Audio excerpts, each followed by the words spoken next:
இன்றைக்கு உங்களுக்காக என்ன வார்த்தை கொடுக்க வேண்டும் என்று தேவ சமூகத்திலே ஜெபித்து கொண்டிருந்த பொழுது கர்த்தர் கொடுத்த வார்த்தையை உங்கள் முன்னாடி கொண்டு வைக்க நான் ஆசைப்படுகிறேன். அது உங்களுக்கு பிரயோஜனமாக இருக்கும் என்று நான் விசுவாசிக்கின்றேன். கர்த்தருக்கு ஸ்தோத்திரம். இன்றைக்கு ஆண்டவர் சொல்கிறது, இனி நீ அழுது கொண்டிராய். இது சபைக்குள்ள வார்த்தை. இதுவரைக்கும் நீங்க அழுத விஷயத்துக்கு இன்னும் ஒரு நாள் நீங்க என்ன பண்ண வேண்டாம், அழ வேண்டாம் என்று கர்த்தர் சொல்றாங்க. அப்ப அதோட பொருள் என்ன? கர்த்தர் உங்கள் கண்ணீரை கண்டார், உங்க விண்ணப்பத்தை கேட்டார். 40 நாட்கள் நீங்க விட்ட புலம்பலும் கண்ணீரும் ஏசப்ப பார்த்து இந்த நாளில் சொல்லுகிறார், இன்னும் நீ அழுது கொண்டு இருக்க வேண்டாம். அப்படின்னா இந்த அர்த்தம், நீ அழுத விஷயத்துக்கு இயேசு பரிகாரம் கொடுத்தார். ஆமென். கடந்த ஒரு சில தினங்களுக்கு முன்னே பாளையங்கோட்டை மீட்டிங்கை முடித்து நான் கிளம்ப வேண்டிய நேரம் வந்தது. கிளம்ப வேண்டிய நேரத்தில் ஒரு தம்பி அங்கே வந்திருக்கிறாங்க. 19 வயசு உள்ள ஒரு தம்பி மைசூரின்னு வந்திருக்கிறான். அவன் அன்றைக்கு தான் என்னை பார்க்குறேன், நானும் அவனை அன்றைக்கு தான் பார்க்குறேன். அவன் என்னிடத்துல வந்து என்ன, அங்கிள் நான் உங்கள் பேரப்பிள்ளை மாதிரி இருக்குது, எனக்கு கர்த்தருடைய ஒரு தூது உங்களுக்கு சொல்ல வேண்டியது இருக்குது, நீங்கள் அதுக்கு வாய்ப்பு தருவீங்களா, ஏற்றுக்கொள்வீங்களான்னு கேட்டேன். சரிடான்னு சொல்லி அவனை அழைத்து மேலே நான் தங்குற ரூமுக்கு அழைச்சி கொண்டு போனேன். அவன் என் கையை பிடித்தார். அவன் சொன்ன வார்த்தை, அங்கிள் நீங்கள் பல நாட்களாக ஒரு ஆலயத்துக்காக அழுது கொண்டிருக்கிறீங்க, ஜெபித்து கொண்டிருக்கிறீங்க, உங்களோட உள்ளமெல்லாம் உடைக்கப்பட்டு இருக்கிறது. ஒரு விசாலமான ஆலயத்தை கட்டுவதற்காக உங்களுடைய உள்ளம் உடைக்கப்பட்டிருக்கிறது, நொறுக்கப்பட்டிருக்கிறது. ஆனால் இன்றைக்கு கர்த்தர் சொல்லுகிறார், இந்த நாளிலிருந்து 3வது நாள் அதனுடைய பேச்சுவார்த்தைக்கு ஒரு முடிவு உண்டாகும். அதனுடைய 7வது நாள் 21வது நாள் அது பூர்த்தீகரித்து அதுக்கு ரெக்கார்டு எழுதி வைக்க கர்த்தர் உதவி செய்வார். 90வது நாள் அதனுடைய எல்லா காரியங்களும் முடிவாய் ரெஜிஸ்டர் ஆகும் என்று சொல்லி அந்த பையன் பேசினாங்க. 19 வயசு ஒரு தம்பி. எனக்கு என்ன வயசு, எனக்கு என்ன அனுபவம். ஆனால் அந்த சின்ன பிள்ளை சொன்னதை நான் நம்பினேன், நான் விசுவாசித்தேன். உண்மையில் நான் கேட்டேடே, உனக்கு என்ன தெரியுமா? தெரியாது அங்கிள். என்னை பார்த்திருக்கதா? இல்லை அங்கிள். என்னுடைய ப்ரோக்ராம் ஏதாவது யூடியூபிலே பார்க்கறதுண்டா? இதுவரைக்கும் மலையாளி அவன், இதுவரைக்கும் நான் பார்த்ததில் எனக்கு தமிழ் புரியாது என்று சொன்னான். எனக்கு தெலுங்கு தெரியும், ஹிந்தி தெரியும், ஆங்கிலம் தெரியும், மலையாளம் தெரியும், தமிழ் எனக்கு தெரியாது, நான் தமிழ் ப்ரோக்ராம் பார்க்கறது இல்லை என்று சொன்னான். அவன் சொன்னபடியே 3ஆம் நாள் அந்த லாண்ட்ரி இடத்துக்காக நாங்கள் போய் பார்த்து 2 லட்சம் ரூபாய் டோக்கன் கொடுக்க கர்த்தர் கிருபை செய்தார். அவன் பேசின 21ஆம் நாளுக்கு சொல்லும்போது 17வது நாள் 50 லட்சம் அட்வான்ஸ் கொடுக்க கர்த்தர் கிருபை செய்தார். இன்னும் அடுத்த 90 நாட்களுக்குள்ள கர்த்தருக்கு ஸ்தோத்திரம் 1.5 கோடி கொடுத்து ரெஜிஸ்டர் பண்ண கர்த்தர் கிருபை செய்வார். நான் நம்புறேன் கர்த்தருக்கு ஸ்தோத்திரம். அப்போ நம்மிடத்துல தேவனோட வார்த்தை வரும்பொழுது நீங்க அதை ஆமீன் என்றும் ஆம் என்றும் ஏற்றுக்கொள்ளும்போதாமே கர்த்தர் விடுதலை தருவாராக. இன்றைக்கு சபைக்குள்ள தூது, இன்னும் நீ அழுது கொண்டு இருக்க வேண்டாம். சபையோட ஊழியக்காரர்களுக்கு நான் சொல்றேன், சபையோட மக்களுக்கு நான் சொல்றேன், இந்த தேசத்துல இந்த இடத்துல உங்க குடும்பத்திலே தனிப்பட்ட வாழ்க்கையில நீங்கள் அழுத விஷயத்துக்கு இன்றே கேசப்ப முற்றுப்புள்ளி வைக்கிறார். அவர் கண்ணீரை காண்கின்ற தேவன். கண்ணீரை காண்கின்றவர் மாத்திரமல்ல, அதற்கு பரிகாரம் கொடுக்கிற கர்த்தர். கண்ணீரோடு விதைக்கிறவன் கம்பீரத்தோடு அறுவடை செய்வான். அப்படின்னா சபைக்குள்ளே கண்ணீர் இருந்தால், கண்ணீரின் ஜெபம் இருந்தால் அந்த சபை பச்சையாக தான் இருக்கும், அது செழித்து பூத்து குலுங்கிக் கொண்டே இருக்கும். உங்களோட தனிப்பட்ட வாழ்க்கையிலும் அந்த கண்ணீரின் ஜெபம் இருந்தால் நீங்க ஒரு பச்சை மரமாக தான் இருப்பீங்க. அந்த ஜெபம் இல்லாத மரம் எல்லாம் பட்ட மரமா இருக்கும். ஆனா கண்ணீரோடு கூட விசுவாச ஜெபம் உள்ள வாழ்க்கை எப்பொழுதுமே நீர்ப்பாய்ச்சலான தோட்டத்தை போல் இருக்கும். அது வற்றாத நீரூற்றா இருக்கும். அவனுடைய இலை உதிராத வண்ணம் அவன் பச்சை மரமாயிருக்க கர்த்தர் கிருபை செய்வார். அவன் காய் காய்த்து பூத்து குலுங்குவாராக. அவன் வாழ்க்கை அதிகமாக ஆசீர்வதிக்கப்படும். ஆனபடி இந்த நாட்களில் ஜெபத்துக்கு தேவ சமூகத்தில் அதிகமான நேரத்தை எடுங்க. ஏசாயா தீர்க்கதரிசியின் புத்தகத்தில் ஒரு வார்த்தை உங்களுக்கு நான் கொண்டு வர ஆசைப்படுகிறேன். ஏசாயா 30ஆம் அதிகாரம் அதனுடைய 19ஆம் வசனத்தை 20ஆம் வசனத்தை நம்ம பார்க்க போகின்றோம். ஏசாயா 30:19 வசனம் படிங்க. சீயோனை சேர்ந்த ஜனங்கள் எருசலேமில் வாசமாய் இருப்பார்கள், இனி நீ அழுது கொண்டிராய். ஆண்டவருக்கு தெளிவாக சொல்ற பாருங்க, சீயோனை சேர்ந்த ஜனங்கள் எருசலேமில் வாசமாய் இருப்பார்கள், இனி நீ அழுது கொண்டிராய். உன் கூப்பிடுதலின் சத்தத்துக்கு அவர் உருக்கமாய் இறங்கி அதை கேட்ட கேட்ட உடனே உனக்கு மறு உத்தரவு அருளுவார். எல்லாரும் அது படிக்க முடியுமா பாருங்க. பைபிள் இருக்குதா பாருங்க. பைபிள் இருந்தால் கொஞ்சம் சத்தத்தை உயர்த்தி அந்த வசனத்தை படிங்க பார்ப்போமே. ஏசாயா 30:19 வசனம். சத்தத்தை உயர்த்தி படிங்க. பக்கம் பாருங்க, 834 பக்கம். இந்த வீட்டில் வந்து பாருங்க, பைபிளை கொஞ்சம் திறந்து படிக்கணும். சண்டை வருமை மட்டும் தூசி தட்டிட்டு எடுத்துட்டு வரக்கூடாது. அதனால தான் இப்போ நீங்கள் அப்படியே நீங்கள் தப்புறீங்க. ஏசாயா எங்கே இருக்குது, ஏசாயா எங்கே இருக்க சொல்லி நீங்கள் தேடுறீங்க. கர்த்தருக்கு ஸ்தோத்திரம். நல்லா எடுத்து பாருங்க. அந்த 19 வசனத்தில் சத்தமாக படிங்க பார்ப்போமே.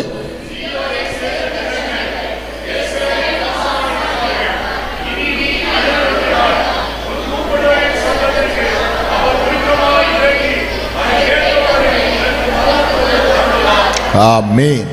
விசுவாசிக்கிறீங்களா? இந்த வார்த்தை ஜீவனுள்ள வார்த்தை. ஆண்டவருடைய வார்த்தையிலே வல்லமை இருக்குது. ஆண்டவருடைய வார்த்தையிலே ஜீவன் இருக்குது. உயிர்ப்பிக்கும் தன்மை ஆண்டவருடைய வார்த்தையில் இருக்குது. அதுக்கு தான் 100க்கு அதிபதி சொல்றாங்க பாருங்களேன். அவனுடைய வேலைக்காரன் ஒருவன் வியாதிப்பட்டு மரண படுக்கையிலே கடக்கும் பொழுது அவன் இயேசுவை பார்த்து சொல்லுகிறார், நீர் என் வீட்டுக்கு வருவதற்கு எனக்கு யோக்கியதை இல்லை, எனக்கு தகுதி இல்லை. நீர் ஒரு வார்த்தை சொல்லும், அப்பொழுது என் வேலைக்காரன் பிழைப்பான். தம்பிங்க கவனிக்கணும். தம்பிங்க பேசாதுங்க. தம்பிங்க 2 பேரும் பேசாதுங்க. நான் பேசுறதை கவனிங்க. ஓகே, நல்ல தம்பிங்க. ஓகே, கர்த்தருடைய நாமம் மகிமைப்படுவதாக. அவன் என்ன சொல்ல, ஒரு 100க்கு அதிபதி, நல்ல ஒரு பவர் மேன், நல்ல ஒரு உத்தியோகத்தில் இருக்கிறவன், 100 பேருக்கு அதிபதியாக இருக்கிறவன். இயேசுவை குறித்து அவன் பார்த்த பொழுது, நீர் ஒரு வார்த்தை சொல்லுங்க கர்த்தாவே, அப்போது என் வேலைக்காரன் பிழைப்பான். ஆனால் நீர் என் வீட்டுக்கு வருவதற்கு எனக்கு யோக்கியதை. அவன் ரட்சிக்கப்படாதவன் தான். அவன் உங்களை போல பாப்டிசம் எடுக்காதவன் தான், ஞானஸ்நானம் எடுக்காதவன் தான், அவன் அபிஷேகம் பெறாதவன் தான். ஆனாலும் இயேசுவை குறித்து அவன் அறிந்த பொழுது இயேசுவின் வார்த்தையிலே சுகமாக்கக்கூடிய வல்லமை இருக்கிறதை அவன் புரிந்தான்.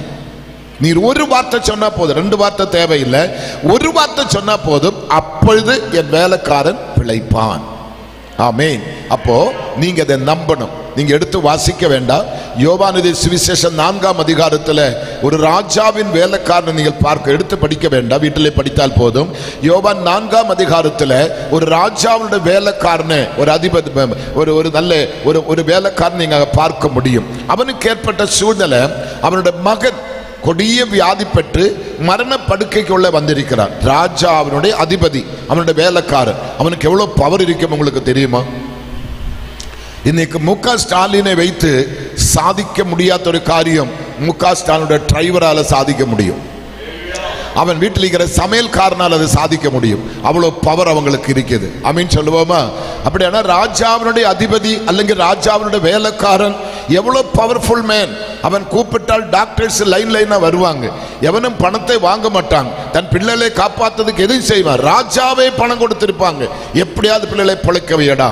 ஆனா எல்லாமே ஃபெயிலர் ஆகி அந்த பிள்ளை மரித்து போகிற நேரம் வந்த பொழுது இந்த 100க்கு அதிபதி, அந்த ராஜாவுடைய வேலைக்காரன், அவன் காதில் கேள்விப்பட்டது, இயேசு கிறிஸ்து கானாவூரிலே பச்சை தண்ணீரை திராட்சரசமாக்கின இயேசு கிறிஸ்து மறுபடியும் கானாவூருக்கு வந்திருக்கிறாராம். ஆமீன். கானாவூரிலே பச்சை தண்ணீரை திராட்சரசமா மாத்தின இயேசு மறுபடியும் எங்க வந்திருக்கிறாரா? கானாவூருக்கு வந்திருக்கிறாரா? அப்படியானால் இவன் வாழ்க்கையில கேட்டிருப்பா போல, இயேசு கானாவூரில் பச்சை தண்ணீரை திராட்சரசமாய் மாற்றினார் என்று அவன் கேள்விப்பட்டிருப்பா போல. வேற எந்த அற்புதம் இயேசு செய்யல. இயேசு வேற எந்த அற்புதம் செய்யல. கர்த்தருக்கு ஸ்தோத்திரம். முதலாவது அற்புதம் பச்சை தண்ணீரை திராட்சரசமா மாற்றினது. 2வது அற்புதம் தான் இப்ப நான் உங்களுக்கு சொல்ல போறேன். கர்த்தருக்கு ஸ்தோத்திரம். இயேசு செய்த, நீங்க வேதத்தை படிங்க, 2வது அற்புதம் தான் இப்ப நீங்க பார்க்க போறீங்க. அப்படியானால் இவன் எப்படி இயேசுவிடத்தில் போக வேண்டும்? இயேசு வியாதிஸ்தரை சொஸ்தமாக்குறவன் பார்க்கணும், மரித்தவங்களை எழுப்புறதவன் பார்க்கணும், குருடனை தொட்டு சுகமாக்குறது பார்க்கணும். இது ஒன்றும் நடக்கல, இது ஒன்றும் பார்க்கவும் இல்லை. அவன் கேட்டது ஒரே ஒரு விஷயம், அது கண்டதல்ல, கேட்டறிந்த விஷயம். இயேசு பச்சை தண்ணீரை என்ன பண்ணிட்டாங்க? பேச மாட்டீங்களோ? இயேசு பச்சை தண்ணீர் என்ன ஆக்கிட்டாங்க? திராட்சரசமா மாத்திட்டாங்க. அப்ப அவனுடைய உள்ளத்திலே படிப்பறிவு உள்ளவனா இருந்ததுனால அவனுடைய புத்தியில் அவன் புரிந்தது, பச்சை தண்ணீரை ஒருவனால என்ன செய்ய முடியாது, திராட்சரசமாய் மாற்ற முடியாது என்பதுதான் அவன் அறிந்த சத்தியம். அதே இயேசுவிடத்திலே போனால் எனக்கு பரிகாரம் கிடைக்கும், என் பிள்ளைக்கு ஜீவன் கிடைக்கும், என் பிள்ளைக்கு சுகம் கிடைக்கும் என்று அவன் தன் ஹிருதயத்திலே நிர்ணயித்தார். அவன் தீர்மானித்தார். அவன் அதை உறுதிப்படுத்தினார். அப்பொழுது அவன் மனைவி தடுத்திருப்பாங்க, ராஜா தடுத்திருப்பாங்க, அவனோடு கூட வேலை செய்றவங்க தடுத்திருப்பாங்க. அத்தான் கிளம்பி போவாதுங்க, பிள்ளையுடைய அந்த இறுதி மூச்சு இழுத்துட்டே இருக்குது, பிள்ளை மரிக்க போகுது, மரிக்க நேரத்தில் அப்பா கூப்பிட்டான், நீங்க என்ன பண்ணுவீங்கப்பா என்று சொல்லி அவள் தடுத்திருப்பாங்க. அவன் அது எல்லாவற்றையும் தள்ளிவிட்டு இயேசுவை பார்க்கறதுக்கு பயணம் ஆரம்பித்தது. 2 நாட்கள் பிரயாணம் பண்ணி போனாதான் கானாவூருக்கு போக முடியும். அடுத்து 2 நாட்கள் பிரயாணம் பண்ணாதான் அவன் வீட்டுக்கு வர வேண்டும். 4 நாட்கள் அங்கு இடைவெளி இருக்குது. இந்த 4 நாட்களுக்குள்ள என்ன சம்பவிக்கும் என்ற ஒரு பெரிய கேள்வி அங்கு உண்டாக கூடியது இருக்குது. ஆனாலும் அவன் புறப்பட்டு போனார். இயேசுவினிடத்திலே போய் இந்த விஷயத்தை சொல்லுகிறார். 4ஆம் அதிகாரத்தோட கடைசி பகுதியில் இப்ப எடுக்க வேண்டாம்.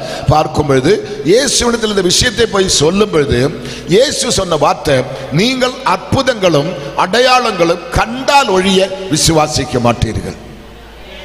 நீங்க அற்புதம், அவன் போனது இயேசுவை கையோடு தன் வீட்டுக்கு கூட்டிட்டு வரணும்.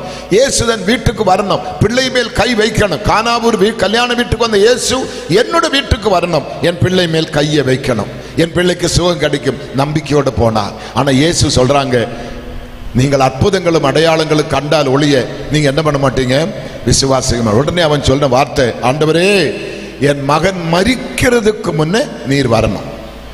என் மகன், நீங்க ஒரு மாதிரி ரொம்ப இதா இருக்கிறமா எனக்கு தெரியுது. மத்தியானம் சாப்பாடு உண்டாவில்ல? கர்த்தருக்கு ஸ்தோத்திரம். கொஞ்சம் சந்தோஷமா இருங்களே.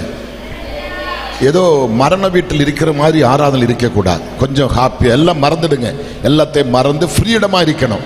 ஒரு மகிமையான காரியம் இங்க நடக்குது பாருங்களேன், ஒரு மகிமையான காரியம் நடக்குது பாருங்க.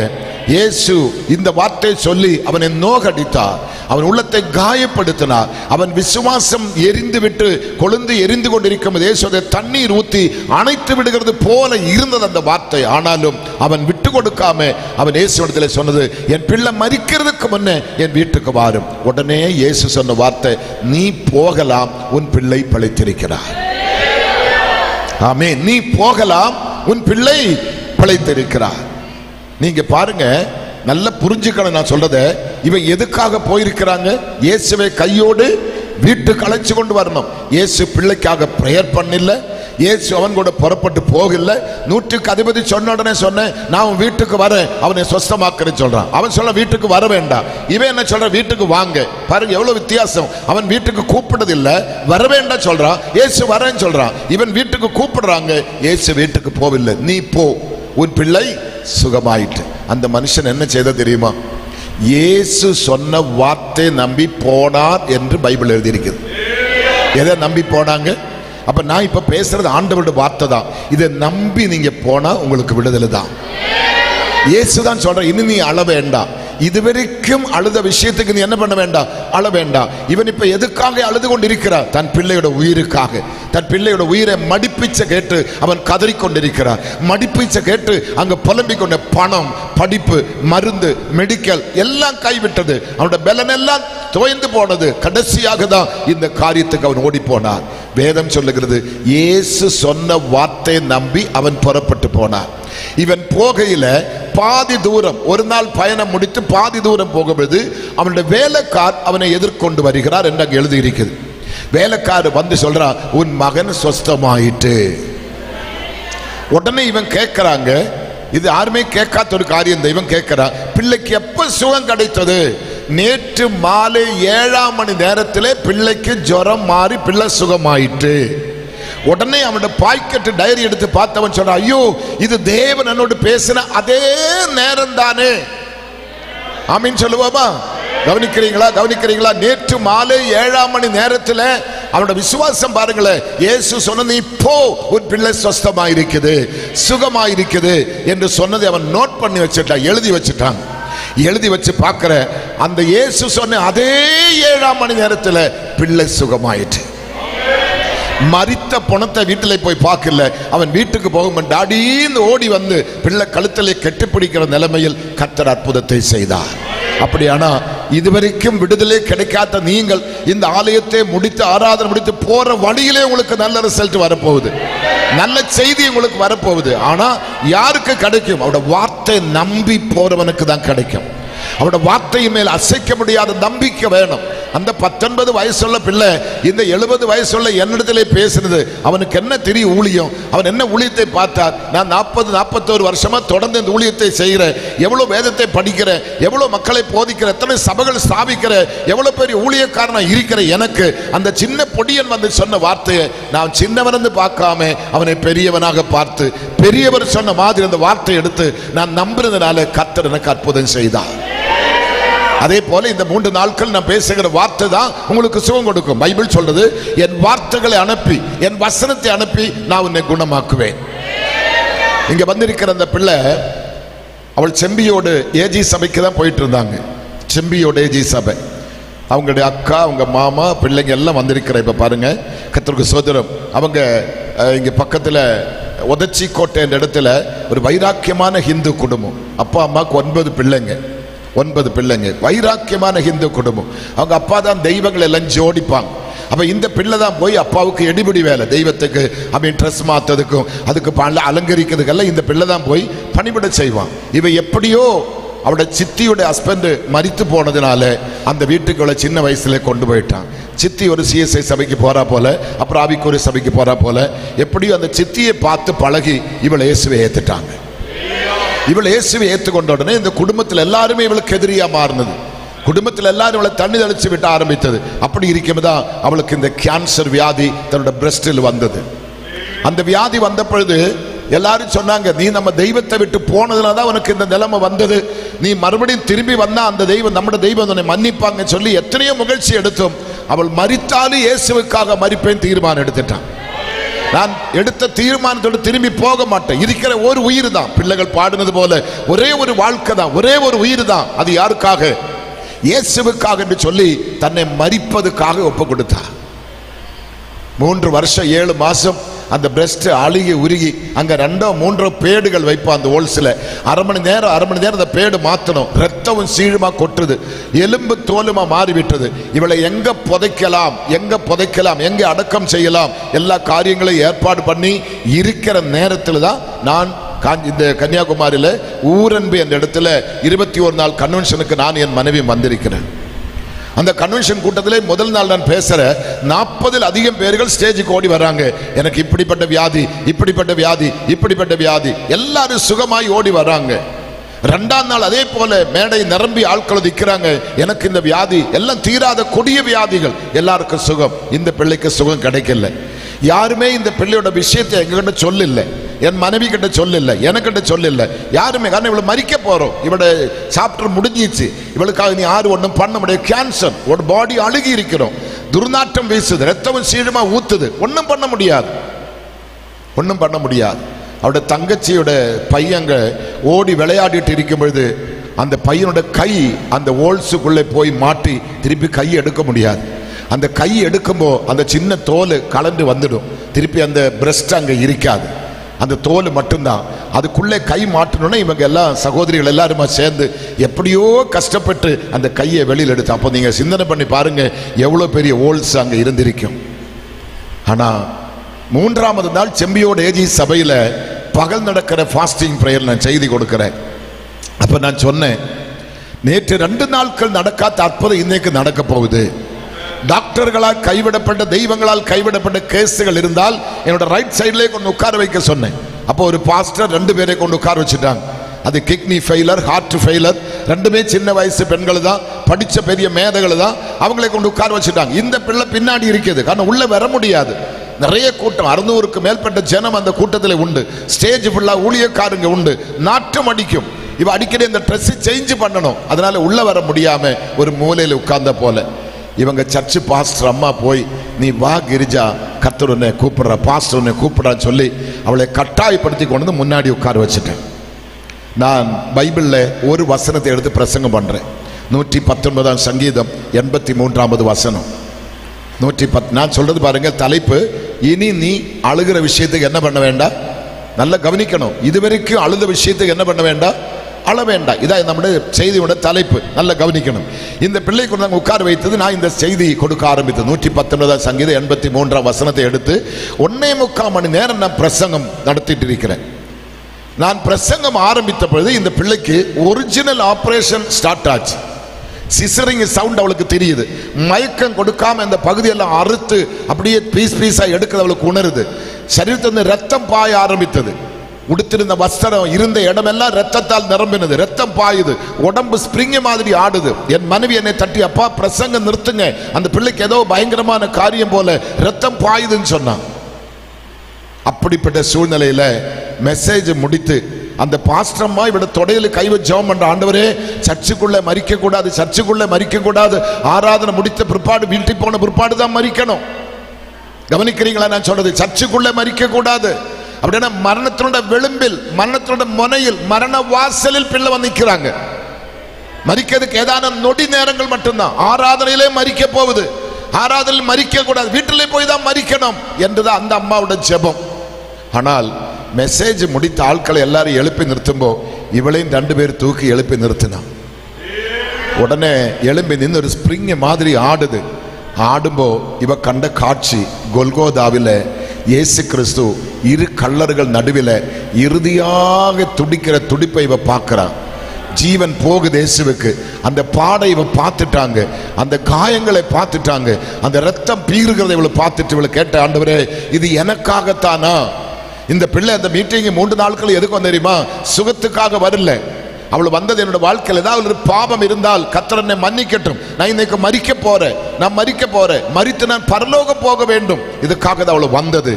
ஆனா அந்த காட்சியை பார்த்த உடனே அங்கே ஒரு கையில ஒரு பீஸ் மாம்சத்தை எடுத்து வேகமா வந்து அந்த காயப்பட்ட இடத்துல வைத்து பெலூன் பிரஸ் பண்ற மாதிரி பிரஸ் பண்ணி இருக்கிறான்.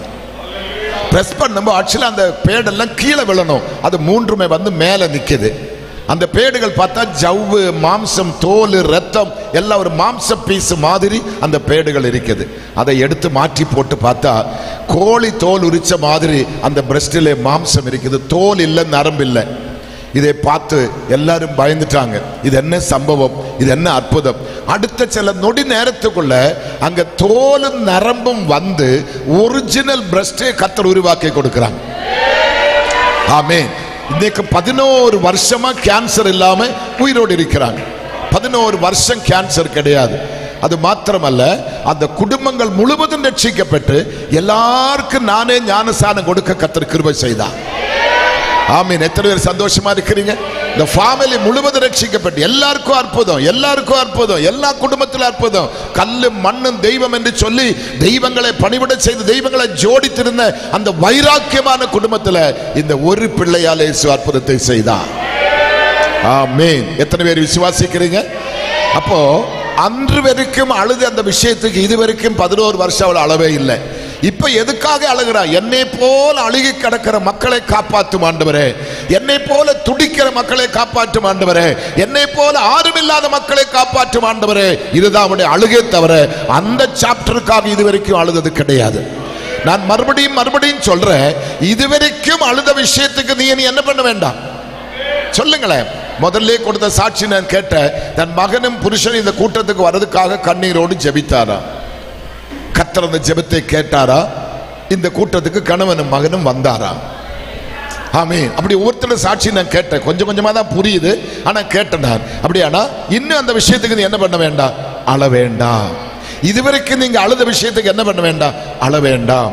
கர்த்தர் நம்முடைய அழுகையின் சத்தத்தை கேட்டார். இங்க என்ன சொல்ற பாருங்க, சீயோனை சேர்ந்த ஜனங்கள் எருசலேமில் வாசமாயிருப்பார்கள், இனி நீ அழுது கொண்டிராய், உன் கூப்பிடுதலின் சத்தத்துக்கு அவர் உருக்கமாய் இறங்கி அதை கேட்ட உடனே உனக்கு மறு உத்தரவு கொடுத்திருக்கிறார். எத்தனை பேர் ஆமீன் சொல்லி ஏற்றுக்கொள்ள ஆயத்தமா இருக்கிறீங்க? எத்தனை பேர் விசுவாசிக்கிறீங்க? நீங்கள் அநேகர் கடன் கொரிய கடன் சாபத்தோடு வந்திருப்பீங்க. சிலருக்கு போதுமான வருமானம் இல்லாம வந்திருப்பீங்க. பிள்ளைகளோட படிப்புக்காக, பிள்ளைகளோட திருமணத்துக்காக, வீட்டை கட்டுவதற்காக, எத்தனையோ காரியத்துக்காக நீங்கள் புலம்பிக் கொண்டிருக்கலாம், நீங்க கதறி கொண்டிருக்கலாம், நீங்க வேதனைப்பட்டு கொண்டிருக்கலாம். ஆனால் இன்றைக்கு கர்த்தர் சொல்றாங்க, நீ இதுவரைக்கும் அழுது அந்த விஷயத்துக்கு இனி என்ன பண்ண வேண்டாம். யாரு சொல்றாங்க? யாரு சொல்றாங்க? அங்க என்ன எழுதி இருக்குது? யாரு சொல்றாங்க? யாரு சொல்றாங்க? சீயோனை சேர்ந்த ஜனங்கள் எருசலேமில் வாசமாயிருப்பார்கள், இனி நீ அழுது கொண்டிராய், உன் கூப்பிடுதலின் சத்தத்துக்கு அவர் உருக்கமாய் இறங்கி அதை கேட்ட உடனே உனக்கு மறுபுத்தரவு அருளுவார் என்று யாரு சொல்றாங்க? நீங்கள் ஆராதிக்கிற தெய்வம் சொல்லுகிறார். நீங்க ஆராதிக்கிற தெய்வம் சொல்லுகிறார், இன்னும் நீங்க என்ன பண்ண வேண்டாம், அழுது கொண்டிருக்க வேண்டாம். ஹல்லேலூயா. அப்படின்னா முடிஞ்சிச்சு அந்த சாப்டர், இதோட க்ளோஸ். கர்த்தர் அற்புதத்தை செய்கிறார். வேகமாக ஒரு வசனத்தை படிங்க. 25ஆம் அதிகாரம் 8வது வசனம் என்ன சொல்லுது பாருங்க. 25ஆம் அதிகாரத்தினுடைய 8வது வசனம் வேகமாக எடுத்து பார்ப்போம். மரணத்தை ஜெயமாக விழுங்குவார். அவர் என்ன செய்வாரா?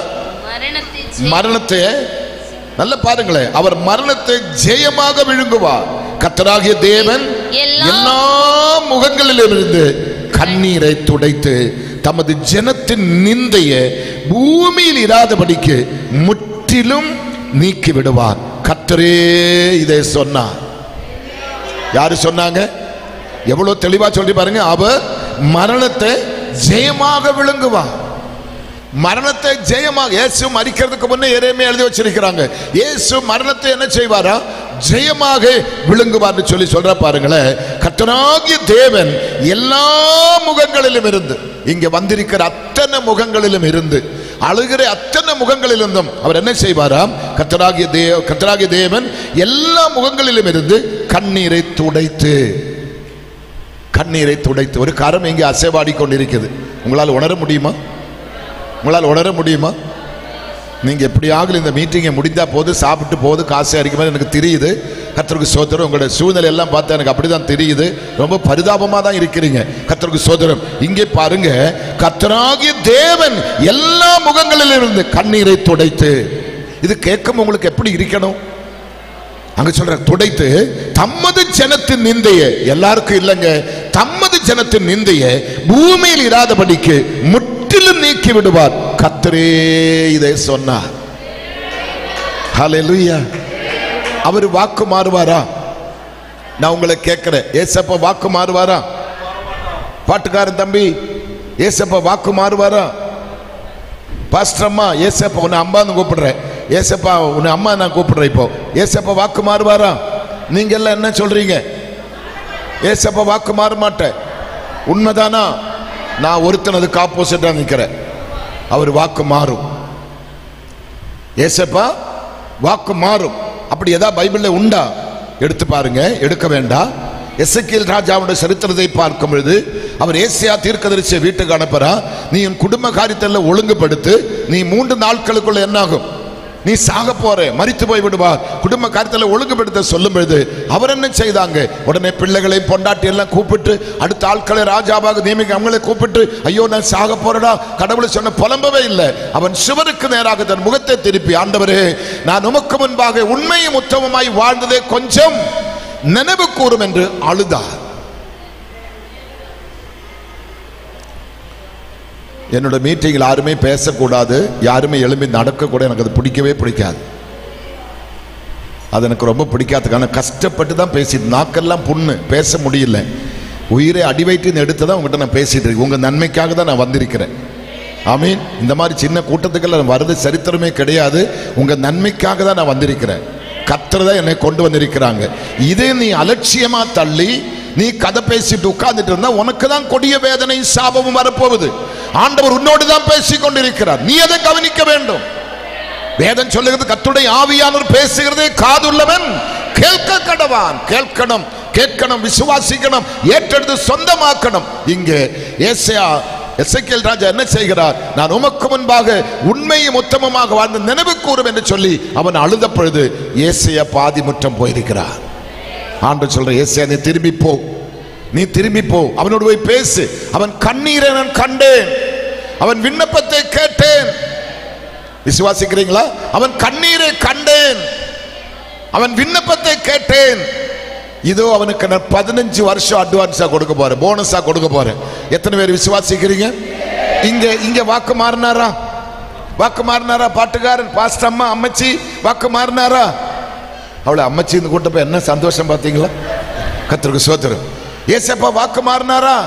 அப்ப எதுக்கு முன்னாடி அவர் வாக்கு மாறும்? கண்ணீருக்கு முன்னாடி வாக்கு மாறும். அடுத்தது வேகமா உங்களை நினைவுக்கு கொண்டு போறேன். 40 நாட்களுக்குள்ள நினைவை பட்டணம் அழிய போகுது.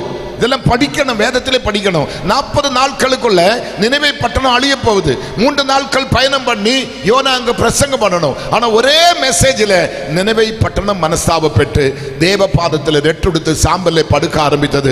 ராஜாவும் தன் அதிபதிகளும் சாம்பலை படுக்க ஆரம்பித்தது. அங்கே அன்னைக்கு ஜெனித்த குழந்தை முதல் கொண்டு ஆடு மாடுகள் பறவைகள் எதுக்குமே தண்ணீர் ஆகாரம் கொடுக்காம எல்லாரும் குடியாமலும் புசியாமலும் ரெட்டுடுத்து கொண்டு சாம்பலிலே படுப்போம். நாம் பாவம் செய்திருக்கிறோம், அவர் மன்னிப்பாரா மன்னிக்க மாட்டாரா யாருக்கு தெரியும் என்று ராஜா கட்டளை புறப்படி வச்சுட்டாங்க. அந்த நினைவை மக்கள் ஒட்டுமொத்த பேருமாக அழுது ஜெபிக்க ஆரம்பித்த பொழுது வேதம் சொல்லுகிறது, கர்த்தர் அவருடைய கிரியைகளை பார்த்தார். எதை பார்த்தார்?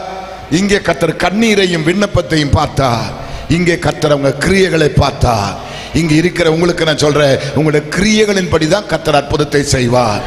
நான் இப்ப உங்க முகத்தை பார்க்கிறேன், ஆனா உங்களோட உள்ளான மனுஷன் எப்படி எந்த கோலத்திலிருந்து கர்த்தருக்கு தான் தெரியும்.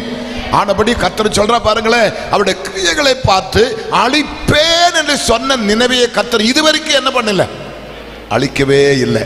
வாக்கு மாறுவாரா? வாக்கு மாறுவாரா? எதுக்கு முன்னாக இங்க இருக்கிற அந்த பல்லில்லாத கிழவியோட கண்ணீருக்கு முன்பாக இயேசு வாக்கு மாறுவாங்க. எத்தனை பேர் விசுவாசிக்கிறீங்க? அந்த பல்லில்லாத கிழவிக்கு முன்பாக அப்பா அது கூப்பிட்டு ஒரு வார்த்தை சொல்லும் பொழுது அந்த கண்ணீருக்கு இயேசு மனதுருகி இறங்கி வருவாரா? வாக்கு மாறுவாங்க. அப்போ அவருடைய என்னை அழிப்பேன், என் குடும்பத்தை அழிப்பேன், என் சந்ததிகளை அழிப்பேன், என் தேசத்தை அழிப்பேன் ஒரு கட்டளை கொடுத்தாலும் நீங்களும் நானும் அழுகிற கண்ணீருக்கு முன்பாக அவர் மனஸ்தாபப்பட்டு இறங்கி வருவார். நீங்கள் அழிய மாட்டேன், உங்க குடும்பம் அழிய மாட்டேன், உங்களுக்கு எந்த கேடும் வராது. எத்தனை பேர் விசுவாசிக்கிறீங்க? எத்தனை பேர் விசுவாசிக்கிறீங்க? வேதத்தை நல்லா படியுங்க. யாரெல்லாம் எங்கெல்லாம் கண்ணீர் விட்டிருக்கிறேனோ அங்கெல்லாம் இயேசு அற்புதம் செய்திருக்கிறார். நாயின் ஊருக்கு உங்களை நான் கொண்டு போறேன். அந்த விதவையை பாருங்க, புருஷன் இல்ல, சிறு பிராயத்திலே புருஷன் மரித்து போனார். ஒரு வாலிப பிள்ளை வளர்ந்து வந்தது.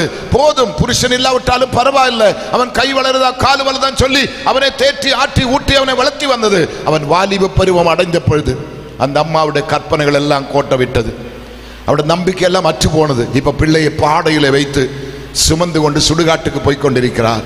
அந்த இடத்துக்கு இயேசு வந்தார். அவள் இயேசுவை அறியாதவர், நீங்க இயேசுவை அறிந்தவர்கள்.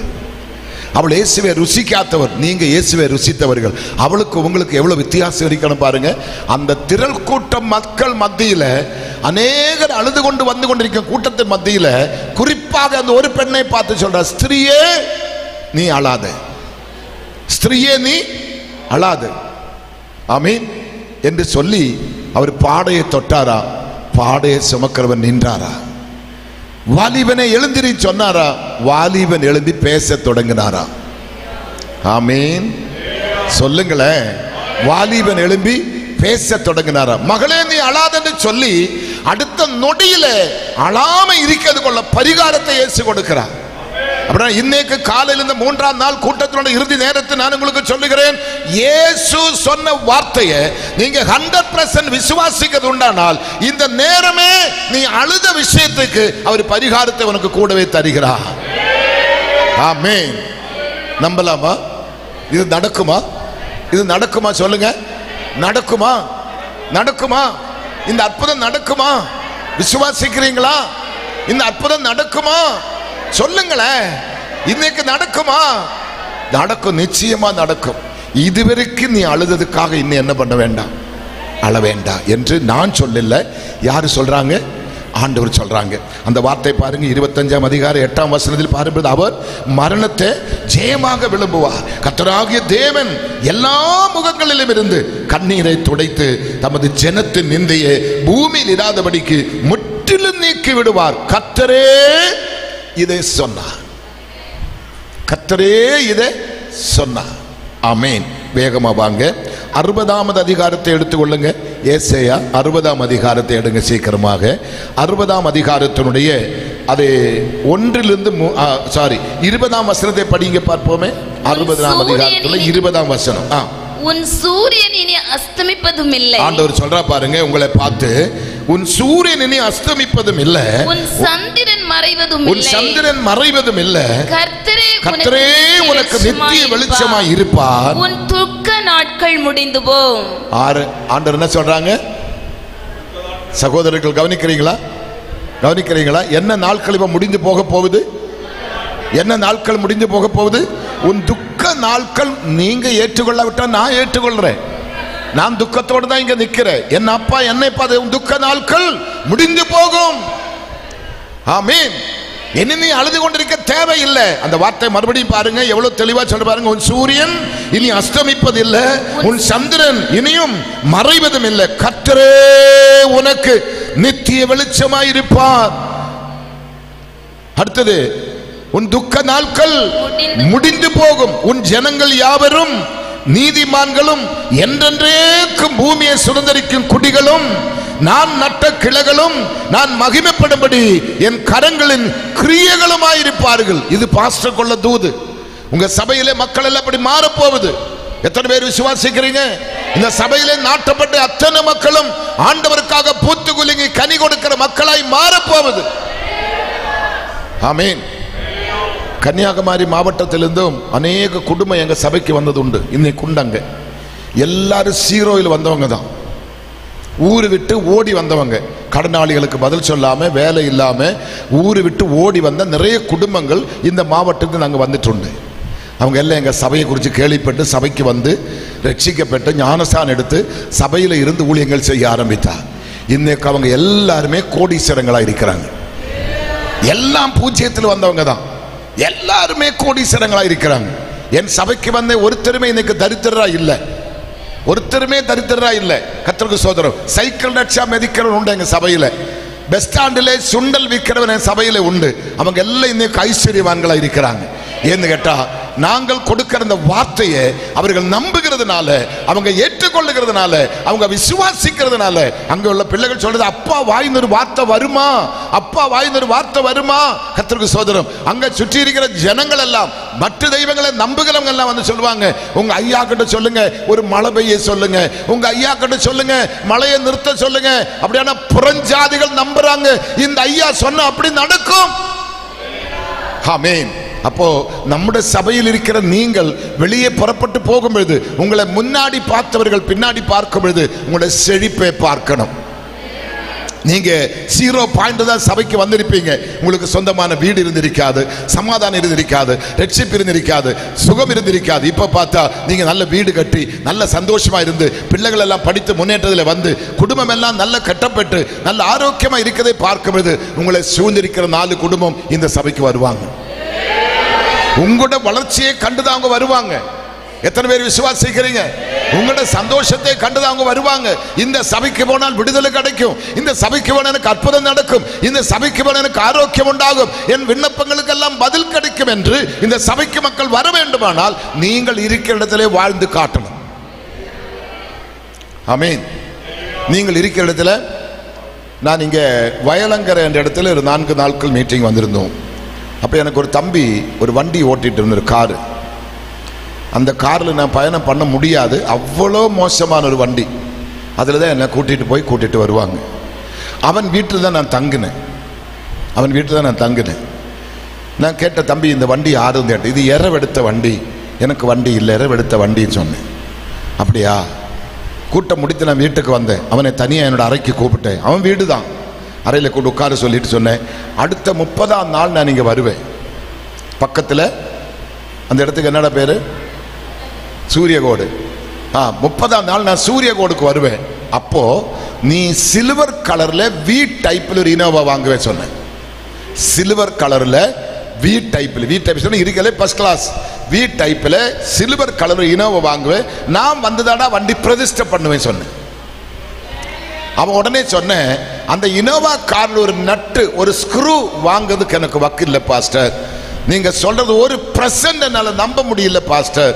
நான் சொன்னேன், நீ எங்கிட்ட ஃபைட் பண்ணாது, கடவுள் பேசுகிறார், ஆண்டவர் பேசுகிறார், நீ விசுவாசித்தா தேவனுடைய மகிமை காண்பாய். நான் 30ஆம் நாள் சூரியகோடுக்கு வரேன். அவன் வாங்கின சில்வர் கலர்ல வி டைப் காரை கொண்டு வண்டி ஓட்ட தெரியாம சைடு ஒரு காவாயில போட்டு நிறுத்தி வச்சிருக்கு. ஆட்கள் எல்லாம் போட்டு தள்ளுது, வண்டி எடுக்க முடியாது. நான் தான் வந்து அந்த வண்டி பிரதிஷ்டை பண்ணேன். மேல்புற ஏஜி சர்ச் பாஸ்டரோட மகன் ஒரு நாள் எனக்கு என் மனைவிக்கும் கார் ஓட்டுனேன். அப்பா உயிர் தப்பிச்சது பெரிய அதிசயம். அது காருன்னு சொல்ல முடியாது, காரிட்டு தான் போகணும். காருதுன்னு சொன்ன புரியுதா? காருதுன்னு சொன்ன என்னது? அழுதுட்டு போறோம் என்ன, அப்படிதான் போறேன். நாங்கள் 2 நாள் அப்படிதான் அந்த அப்படிப்பட்ட ஒரு ஓட்ட தகர வண்டியில என்னை என் மனைவி வச்சுட்டு போறேன். அவன் நான் சொன்னேன், அடுத்த ஒரு 4 மாசத்துக்கு முன்ன நான் வருவேன், உனக்கு ஒரு பெண்ணும் ஒரு புதிய காரும் வரப்போதெல்லாம் சொன்னேன். உனக்கு பெண்ணும் வரப்போகுது, புதிய பர்க்கத்து மேல்புற ஏஜி சர்ச்சில் கர்த்தருக்கு சோதரம், உனக்கு பெண்ணும் வரப்போகுது, புதிய காரும். அவன் சொன்ன, அங்கிள் சும்மா இருங்க அங்கிள், அதெல்லாம் நடக்காதுன்னு சொன்னான். டேய், 4 மாசத்துக்கு பிற்பாடு இந்த வண்டி நீ ஓட்ட மாட்டடா. உனக்கு பெண்ணு புதிய பெண்ணு, காரு புதிய காரு. பெண்ணும் பழசு கிடையாது, காரும் பழசு கிடையாது. அதே மாதிரி 3ஆம் மாசம் ஆரம்பித்து 4ஆம் மாசம் முடிகிறதுக்குள்ள ஒரு வீட்டில் ஒரே ஒரு பெண்ணு தான். அப்பாவும் வாத்தியாரு, அம்மாவும் வாத்தியார், ஒரே ஒரு பெண்ணு தான். அந்த பெண்ணு தான் இவனுக்கு மனைவியா வருது. இவங்க சொல்ற கார் எங்களுக்கு வேண்டாம். இல்ல, நான் என் பொண்ணுக்கு ஒரே பெண்ணு தான், நான் கார் வாங்கி கொடுக்கிறேன். உடனே அடுத்த மீட்டிங் நான் வரேன், மேல்புறம் இல்லை சாரி ஞாராமலை ஏஜி சர்ச்சுக்கு நான் வரும்போது சொல்றேன், அங்கிள் இனி என்னோட கார்ல தான் நீங்க எப்ப வந்தாலும் போனோம், நான் தான் உங்க கார் ஓட்டுவேன். அடுத்தவன் சொல்றாங்க, இந்த கார்ல நீங்க வந்தா அடுத்த நான் ஹெலிகாப்டர் வாங்குவேன்னு சொல்றான். அவன் அன்னைக்கு தகர வண்டி விட்டு வேறொரு வண்டி வாங்க நம்பவே இல்லை. இப்ப இவனுக்கு என்ன வந்தது? நம்பிக்கை வந்தது. ஏசப்பா கொடுத்தாங்க. அப்படின்னு எங்க வாயின்னு வருகிற வார்த்தை அது சாதாரண வார்த்தை நீங்க நினைக்க கூடாது. உங்களோடு பேசுறதுக்காக தான் கர்த்தர் கொண்டு வந்து இருக்கிறாங்க. உங்களுக்கு தான் வார்த்தை எடுத்து கொடுத்துட்டு இருக்கிற. ஏசப்பா அற்புதம் செய்வாரா? செய்வாரா? நம்பணும். ஏசப்பாட சமுத்திரம் சொல்லி நீங்க நம்பணும். ஆமென், நம்பணும். கர்த்தர் பெரிய காரியத்தை செய்வார், அற்புதங்களை செய்வார். எத்தனை சந்தோஷமா இருக்கிறீங்க? எனக்கு ஏதாவது ஒரு பணிவிடை செய்தா கட்டாயம் தேவன் உங்களுக்கு அற்புதத்தை செய்வார். எந்த குறையும் தேவன் உங்களுக்கு வைக்க மாட்டாங்க. காரணம், நான் ஆராதிக்க தேவன் உண்மை உள்ளவராயிருக்கிறார், அவர் மகிமை உள்ள தேவனாயிருக்கிறார், அவர் பெரிய தேவனாயிருக்கிறார். நம்பலாமா? நம்பலாமா? சொல்லுங்க, நம்பலாமா? 61ஆம் அதிகாரத்துக்கு வாங்க. 1லிருந்து 3 வசனத்தை வேகமா படிங்க. ஏசாயா 61 1லிருந்து 3 வசனங்கள். கர்த்தராகிய தேவனுடைய ஆவியானவர் என்மேல் இருக்கிறார். இதனால தைரியமா சொல்ல முடியும், கர்த்தராகிய தேவனுடைய ஆவியானவர் என்மேல் இருக்கிறார். சிறுமைப்பட்டவர்களுக்கு சுவிசேஷத்தை அறிவிக்க. எதற்காக தெய்வம் எனக்கு இந்த ஆவியை கொடுத்திருக்கிறாங்க? இங்க சிறுமைப்பட்டு இருக்கிற மக்களுக்கு நான் வந்து சுவிசேஷம் அறிவிப்பதற்காக தான் அவருடைய ஆவியானவர் என்மேல் இருக்கிறது. அடுத்தது, என்னை அபிஷேகம் பண்ணினார். கர்த்தர் என்ன செய்தாரா? அபிஷேகம் பண்ணினார். இருதயம் நொறுங்குண்டவர்களுக்கு காயம் கட்டுதலையும், சிறுமைப்பட்டவர்களுக்கு விடுதலையும், கட்டுண்டவர்களுக்கு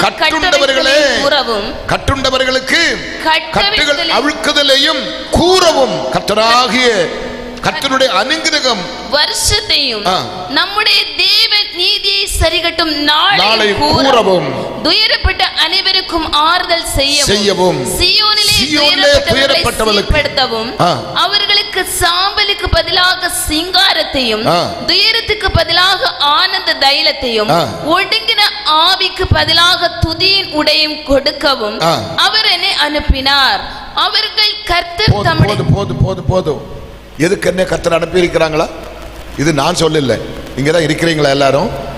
உயிருள்ளவங்க மட்டும் ஒரு அல்லையிலே சொல்லுங்களேன். அப்பா, எனக்கு இப்பதான் சந்தோஷம். நான் நிறைய பேர் போயிட்டாங்க நினைச்சிட்டேன். எல்லாரும் இருக்கிறாங்கடா, உயிரோடு இருக்கிறாங்க. ஆமீன். அமைச்சிமாரெல்லாம் காலை நீட்டிட்டாங்க. கர்த்தருக்கு சோதனை நல்லா நீட்டி உட்காருங்க, நோ ப்ராப்ளம், ஃப்ரீடமா. அதனாலதான் நீங்க ஆத்துமாக்களை கொண்டு வர மாட்டேன். எங்களுக்கெல்லாம் தள்ளி வா 1 மணி நேரம் மெசேஜ்ல 3/4 மணி நேரம் தள்ளி வா தான் சொல்லணும். இங்க கால் நீட்டு தான் சொல்லணும். ஆமென். இங்க ஒரு கூட்டம் நெரிச்சலை நான் பார்த்து கொண்டே இருக்கிறேன். கூட்டமா ஆட்டுக்கடாக்கள் மாதிரி மந்தையா வரப்போகுது. இங்க ஆட்கள் வரப்போகுது. என் கண்ணில் அதுதான் தென்படுது, வேற ஒன்னும் எனக்கு தென்படல. ஆமி, நீ கால் நீட்டி நீ உட்கார முடியாது. இருக்கிறதுக்கு இடமில்லாத அளவுக்கு கர்த்தர் இடத்தை நிரப்ப போகிறார். அது சொல்லுவதற்காக தான் தெய்வம் என்னை கொண்டு வந்திருக்கிறார். அதற்காக தான் தெய்வம் இந்த மீட்டிங் அமைத்திருக்கிறார். ஆமென், ஆமென். இங்க சொல்ற பாருங்க, கர்த்தராகிய தேவனுடைய ஆவியானவர் எருமே சொல்ற பாரு, ஏசாயா சொல்ற பாருங்களேன், கர்த்தராகிய தேவனுடைய ஆவியானவர் என் மேல் இருக்கிறார். சிறுமைப்பட்டவர்களுக்கு சுவிசேஷத்தை அறிவிக்க கர்த்தர் என்னை அபிஷேகம் பண்ணினார்.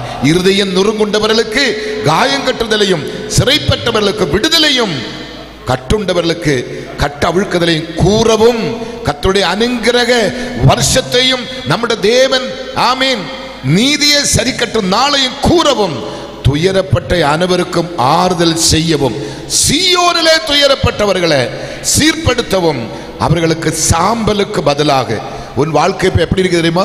சாம்பல். சாம்பலுக்கு பதிலாக என்ன கொடுக்கிறாரா?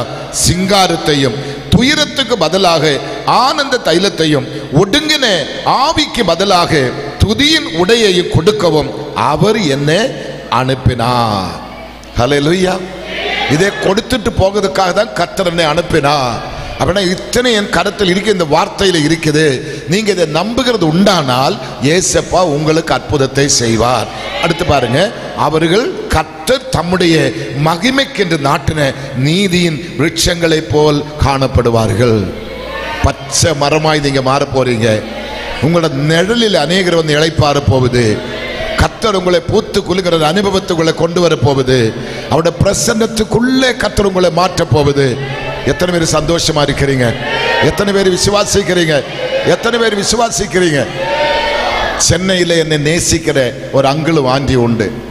அவங்களால ஆலயத்துக்கெல்லாம் போக முடியாது. அங்கிள் உட்கார்ந்த இடத்துல உட்கார்ந்து வருஷங்களா, பெரிய ஆளவர், பிடபிள்யூடியில் பெரிய போஸ்ட்ல இருந்தவர், ஜீசஸ் ஆர்ட்ஸில் தினகரன் கூட ரைட் ஹேண்டா இருந்தவர், எல்கையா என்ற ஒரு அங்கிள். அவர் ஒரு பெரிய சேர்ல இப்போ உட்கார்ந்துட்டு இருக்கிறார். எழும்பி நடக்க முடியல. அவரோட மனைவியும் பக்கத்தில் உட்கார்ந்துட்டு இருக்கிறாங்க. ஃபர்ஸ்ட் டே மீட்டிங் முடித்தோன்னு எனக்கு ஒரு வாய்ஸ் மெசேஜ் வந்திருக்குது. அவங்க சென்னை தாம்பரம் பக்கத்தில் இருக்கிறாங்க. மெசேஜ் நான் பாஸ்டருக்கு போட்டு காமிச்சேன். அவங்க கண்ணீரோடு சொல்றாங்க, இன்னைக்கு கொடுத்த செய்தி எல்லாம் எனக்காக தான். அப்படி இன்னைக்கு கொடுத்த செய்தி மூலம் எத்தனையோ பேர் ஆறுதல் பண்றாங்க. என்னை போல எத்தனை பேட துக்கங்கள் மாறுது, கண்ணீர்கள் மாறுது. இப்படிப்பட்ட சத்தியம் தான் எங்களுக்கு தேவை. கர்த்தர் இன்னும் உங்களை வல்லமையாக பயன்படுத்துவாங்க சொல்லி எனக்கு மெசேஜ் அனுப்பி இருக்கிறாங்க. ஆமென். அப்ப எத்தனையோ மைல் தூரத்துல இருந்து எழும்பி நடக்க முடியாத அந்த பெரியவர்கள் இருவரும் அந்த சத்தியத்தை கேட்டு உடனே இங்க வந்து சாட்சி கொடுக்க முடியாது. ஃபர்ஸ்ட் மீட்டிங்ல சாட்சி கொடுக்கிறாங்க. ஆனா நீங்க கேட்டுட்டு அப்படி உலக்க மாதிரி உட்கார்ந்து இருக்கிறதை பார்க்கும்போது என்னால நம்பவே முடியல. எதை சொல்லி உங்களை மாற்றுவது, எதை சொல்லி உங்களை திருத்துவது, எதை சொல்லி உங்களை நம்ப வைக்கிறது எனக்கு புரியல. கர்த்தர் தூரத்தில் சமீபத்தில் அற்புதங்கள் செய்து கொண்டிருக்கிறார். நீங்க பாருங்க, குறுகிய நாட்களுக்குள்ள இந்த ஒளிபெருக்கின் சத்தம் எங்கெங்க போகுதோ அங்கெல்லாம் ஆட்கள் இங்க வரப்போகுது. அற்புதம் நடக்க போகுது, அதிசயம் நடக்க போகுது. இயேசு அதை செய்வார். ஆமென். இங்க பக்கத்தில் ஒரு ஏஜி சர்ச்சில் அந்த பிள்ளை நடந்தாங்க இல்லடா, அது எந்த ஊர்? அது சொல்லி சிறுவள்ளூர் ஏஜி சர்ச்சில் நான் 4 நாள் மெசேஜ் கொடுக்கிறேன்.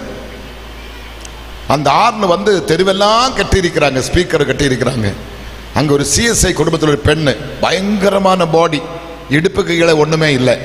அவள் அந்த மிட்டத்தில் வந்து அப்படி உட்கார்ந்துட்டு இந்த மெசேஜ் கேட்டுகிட்டே இருக்கிறாங்க. வியாழக்கிழமை வெள்ளிக்கிழமை இந்த செய்தி கேட்டு சனிக்கிழமை காலை உபவாச ஜெபத்துக்கு யாரெல்லாமோ கூடி அவளை வாரி எடுத்து ஒரு வண்டியிலே போட்டு அந்த ஆலயத்தில் கொண்டு உட்கார வச்சிருக்கிறாங்க. செய்தி முடித்து நான் இறங்கி போனேன். அவளை பார்த்தேன். 2 காலும் நாறு மாதிரி கிடக்குது. பெரிய உருவம், பெரிய உருவம். நான் அவளை பார்த்து சொன்னேன், இன்னைக்கு மாலையில் நீ ஸ்டேஜில் ஏற முடியுமா, வந்து சாட்சி கொடுக்க முடியுமா? உடனே ஒரு காலை இப்படி தூக்கி அப்படி பொத்துந்து போட்டேன், இன்னும் ஒரு காலை தூக்கி பொத்துந்து போட்டேன். பாஸ்டர், ஒரு படித்தவன் மாதிரி தெரியுது உங்களை பார்த்தா. இந்த காலை பாருங்க பாஸ்டர், இந்த காலால் நான் நடந்து எப்படி நான் மேடை பெரிய ஹைட்டான மேடை, பெரிய meeting, public open place meeting, எப்படி நான் வருவேன், எப்படி மேடையில் ஏறுவேன்? நீ விசுவாசித்தால் மகிமை காண்பாய். நீ சொன்னா நான் ஜெபிக்கிறேன், நீ சொன்னா நான் ஜெபிக்கிறேன் சொல்லி அவளுக்காக நான் ஜெபம் பண்ணேன். ஜெபம் பண்ணி முடிச்சுட்டேன். சனிக்கிழமை சாயங்காலம் நான் போய் கார்ல இறங்குறதுக்கு முன்னே அவள் வந்திருக்கிறான். ஆமீன்.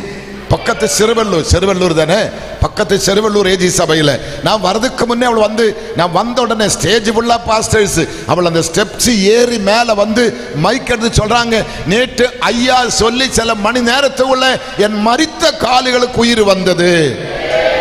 ஆமீன். கிட்டத்தட்ட ஒரு 25-26 வயசுள்ள பெண்ணு, திருமணமும் செய்ய முடியாது, வாழ்க்கை நொந்து போய் மரிக்கும் வரைக்கும் பெற்றோருக்கு சாபமாய் பாரமாய் அந்த வீட்டுக்குள்ள கடந்த பிள்ளையோட சாபக்கட்டை இயேசு அவித்தார். இப்ப அவளுக்கு கல்யாணமாய் பிள்ளைகள் பிறந்திருக்குது. அதே இடத்துல இன்னொரு பெண்ணை இங்க ஞாராமல ஏஜி சர்ச்சில் அம்மா கூட்டிட்டு வந்தாங்க. அந்த பிள்ளை பேர் என்ன? உஷா. உஷா. அவளை பார்த்தா நீரான மாதிரி இருக்கு, ஒரு ஊசி தொட்டா அப்படி வெடிக்கும், வெலூன் மாதிரி, கேன்சர், கரி போல கருத்த ஒரு உருவம், ஆட்டோக்குள்ள ஏற்ற முடியாது. ஆனா அவ வர்ற வழியிலே வெடிச்சு சத்துடுவாங்க. அப்படி இருந்தும் அந்த அம்மா விசுவாசத்தோடு அந்த மேடைக்கு கொண்டு வந்தாங்க. அவளை தொட்டு நாங்க ஜெபம் பண்ணேன். ஒரு எத்தனை வருஷம் இருக்கு மக்களை? இப்போ 7-8 வருஷம் இருக்கும் பக்கத்துல அவள் இன்னைக்கு ஆரோக்கியமா இருக்கிறா. அந்த கேன்சர் எல்லாம் சுகமாகிற சொன்ன முடியாத காரியம்தான். மரணத்துக்குள்ள நிமிடங்கள் எண்ணிக்கொண்டிருக்கிறது. டாக்டர்ஸ் எல்லாம் கைவிட்ட, எதுவுமே செய்ய முடியாது. ஒரு நாள் தான் கூட்டத்துக்கு கொண்டு வந்தாங்க, ஒரு நாள் தான் ஜெபம் பண்ணேன். இயேசு அற்புதம் செய்தார். உங்களுக்கு செய்வாரா? உங்களுக்கு செய்வாரா? உங்களுக்கு செய்வாரா? சொல்லுங்க. அற்புதம் நடக்குமா? நடக்குமா? அற்புதம் நடக்குமான்னு நான் கேட்கிறேன். ஆமீன். எனக்கு வந்தீங்க பல பல்லுவலி போனேன், தலைவலி போனேன், முட்டி வலி போனேன். அதல்ல, எனக்கு சீரியஸான கேஸ் இங்க சுகமாகணும். நாங்க வெளியிருந்து சாட்சிகளை இங்க இறக்குமதி செய்ய கொடுக்கணும். நூற்றுக்கணக்கான மக்கள் இங்க வரதுக்கு ரெடியா இருக்கிறாங்க. அவங்களுக்காக அல்ல, நீங்க எழும்பி சாட்சி கொடுக்கணும். உங்களுக்கு அற்புதம் நடக்கணும், உங்களுக்கு விடுதலை உண்டாகணும். நேற்று சாணி வந்திருந்த பாருங்களேன், அவங்க சர்ச்சில் நடக்கிற கன்வென்ஷன்ல நான் பிரசங்கம் பண்ணிட்டு இருக்கிறேன். ஒரு அம்மாவை ஆட்டோவில் தூக்கிட்டு வராங்க. கிரவுண்டில் இடம் இல்லை, ஸ்டேஜாண்ட கொண்டு வர முடியாது, எங்குமே இடம் கிடையாது. ரோட்டில் ஒரு மூலையில் ஒரு மரத்தடியில் ஆட்டோவில் அந்த அம்மா இருக்குது. கழுத்தில் பெரிய கேன்சர் கட்டி, மரணம் தான். பிரெயினில் அட்டாக் ஆனது, ஹார்ட்டில் அட்டாக் ஆனது. அவங்க பொழைக்கிறதுக்கு சான்ஸ் இல்லை. கேன்சர் பரவி அழுகி அந்த கட்டி வெடித்து ரத்தமும் சீழமா வடிஞ்சிருக்கிற நேரத்தில் தான் ஆட்டோவில் கொண்டாங்க. மூலையில் ஏதோ ஒரு மரத்தடியில் ராத்திரி. நான் பார்க்கல, நான் போய் கை வைக்கல, நான் ஜெபம் பண்ணல, ஒன்றும் இல்லை. இங்க ஸ்டேஜில் பேசுற வார்த்தை கேட்டுக்கொண்டு இருக்கும் பொழுது ஒரு பெரிய நெருப்பு கனல் அந்த அம்மா கழுத்தில் வந்து விழுந்து அந்த கேன்சர் கட்டி காணாம போச்சு. இன்னைக்கு அந்த சாணியில, அந்த மலையடிவார சபையில இன்னைக்கு அந்த அம்மா விசுவாசியா இருக்கிறாங்க. நான் கை வைக்கவே இல்லை. இது நெருப்பு, இது அக்கினி, இது பறந்து வந்து கொண்டே இருக்கிறது. அது எங்க விழணுமோ அங்க விழுந்து கொண்டு இருக்கிறது. நீ அதை ஏற்றெடுக்கணும். இதுவரைக்கும் நீ அழுத விஷயத்துக்கு இன்னும் நீ அழ வேண்டாம். அதுக்கு முற்றுப்புள்ளி கர்த்தர் வைக்கிறார். அதுக்கு முற்றுப்புள்ளி கர்த்தர் வைக்கிறார். அதுக்கு முற்றுப்புள்ளி கர்த்தர் வைக்கிறார். அதற்கு முற்றுப்புள்ளி கர்த்தர் வைக்கிறார். ஆமீன். அருமை தம்பிமார் 3 பேரும் கடைசி என்னை பார்த்துட்டு தான் போனோம். உங்களுக்கு நான் தான் பெண்ணை பார்த்து கல்யாணம் கட்டி வைப்பேன். ஓகே, மறக்க கூடாது. நீங்க 3 பேர் என்னை பார்த்துட்டு தான் போகணும். அவங்களுக்கு ஒரு நல்ல கைதட்டு தட்டுங்க பார்ப்போமே. நல்ல கைதட்டு தட்டுங்க பார்ப்போமே. கர்த்தருக்கு ஸ்தோத்திரம். அவங்களுக்கு 3 பேருக்கு நான் பெண்ணு பார்த்து, எனக்கு பெண் பிள்ளைகளுக்கு கிடையாது, இந்த ஊர்லேயே நான் பார்த்து கல்யாணம் கட்டி வைக்கிறேன். கல்யாண செலவு நானே எடுத்துக்கிறேன். நீங்கள் ஒன்றும் கவலைப்பட வேண்டாம். அவ்வளோ நல்லா இருக்கிறீங்க 3 பேரும். ஆமீன். அவங்களுக்கு புரிஞ்சிருக்குன்னு நினைக்கிறேன். கர்த்தருக்கு ஸ்தோத்திரம். ஆமீன். கர்த்தருடைய வார்த்தை வரும்பொழுது, கர்த்தருடைய வார்த்தை வரும். தாவீது சொல்றான், கர்த்தருடைய வார்த்தை நான் கேட்ட பொழுது அதை நான் உள்கொண்டேன், சாப்பிட்டேன். ஆமீன் சொல்லுவோமா? அது சாப்பிடுறவனுக்கு தான், மாத்திரை சாப்பிடுறவனுக்கு தான் தலைவலி மாறும். மாத்திரை சாப்பிடுறவனுக்கு தான் சுகம். இந்த வசனத்தை ஆமீன் சாப்பிடுறவனுக்கு தான் விடுதலை இயேசு கொடுப்பாராக. உங்களோட மைண்டுகள் எங்கேயும் போகக்கூடாது, சிந்தனைகள் எங்குமே பதறக்கூடாது, சிந்தனைகளை நீங்க செதறடிக்க கூடாது, சாத்தானுக்கு இடம் கொடுக்க கூடாது. இயேசு தான் சொல்லுகிறார், இனி நீ அழுது கொண்டிருக்க வேண்டாம், அழுது கொண்டிருக்க வேண்டாம். ஏசப்பா செய்வாரா? சொல்லுங்களேன். ஏசப்பா அற்புதம் செய்வாரா? ஏசப்பா விடுதலை தருவாரா? அப்ப இன்றைக்கு மாலை கூட்டத்துக்குள்ள இங்க பெரிய பெரிய சாட்சிகள் எழும்பணும். என் கேன்சர் காணாம போயிட்டு, என் கட்டிகள் காணாம போயிட்டு, என்னுடைய அல்சர் காணாம போயிட்டு, என்னோட ஃபைல்ஸ் வியாதி இதோட இல்ல. நேற்று அம்மா வந்தாங்க, வலிப்பு, அந்த ஆஸ்மா என்று சொல்லி ராத்திரியில போய் ஐஸ்கிரீம் சாப்பிட சொன்னேன், தண்ணி குடிக்க சொன்னேன். குடிச்சிருப்பாங்கடா? வந்திருக்கிறாங்களா? எங்க அந்த அம்மா இருக்கிறாங்களா? எங்க அந்த அம்மா கொஞ்சம் கேட்டு பாருங்க, பக்கத்துல கேளுங்க. நேற்று ஏதாவது கூலா ஏதாவது சாப்பிட்டாலும் கேளுங்க பிள்ளைங்களா. யாரும் ஒருத்தர் கேட்டு எனக்கு சொல்லுங்க சீக்கிரம். அதையும் செய்ய மாட்டீங்களா? தைரியமா கேளுங்க. அப்பு கம்மா, அப்பு எழும்பி சொல்ல, அப்பு நீ நேற்று ஏதாவது சாப்பிட்டியா? ஜில்லன் ஏதாவது சாப்பிட்டியா? நான் நேற்று சொன்னேன், நீ ஏதாவது ஐஸ்கிரீம் சாப்பிடு, இல்லை புளிச்ச மோர் குடி. ஐஸ் தண்ணி சத்து போனா உன்னோட முழு அடக்க செலவை நானே எடுக்கிறேன் நேற்று சொன்னேன். நல்ல காலம் சாகாம வந்திருக்கிறேன், நான் தப்பிச்சிட்டேன். அது குடிச்சாங்களா? என்ன மக்களை சொல்றாங்க? அது யாரோ ஒருத்தர் போய் சொல்லி புரிய வைங்கள.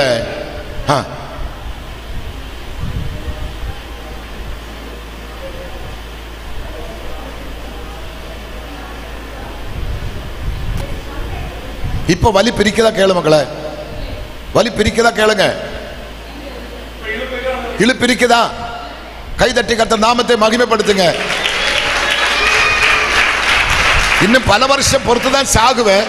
சாகும்பளும் கூட இழுப்பு வராது. அவங்களோட உயிர் போற நேரத்தில் சில இழுத்து இழுத்து இழுத்து உயிர் அது மாதிரி போகாது. சாகும்பளும் நார்மலா தான் சாகுவாங்க. ஆனா இப்ப சாக மாட்டேன். அப்ப அந்த வார்த்தையை நம்பணும். ஆஸ்மாவுக்கு மருந்து ஐஸ்கிரீம் தான், ஆஸ்மாவுக்கு மருந்து புளிச்ச மோர் தான். நீ குடிக்கணும், ராத்திரி 12 மணிக்கு குடிக்கணும். உனக்கு திருப்பி அந்த வீசிங் வராது, இடுப்பு வியாதி வராது. அப்படிப்பட்டவங்க எல்லாம் இந்த முன்னாடி வந்து நிக்கணும். இயேசு அற்புதம் செய்வான் நான் நம்புறேன். எங்களை எல்லாம் கர்த்தர் சும்மா கொண்டு வர மாட்டேன்.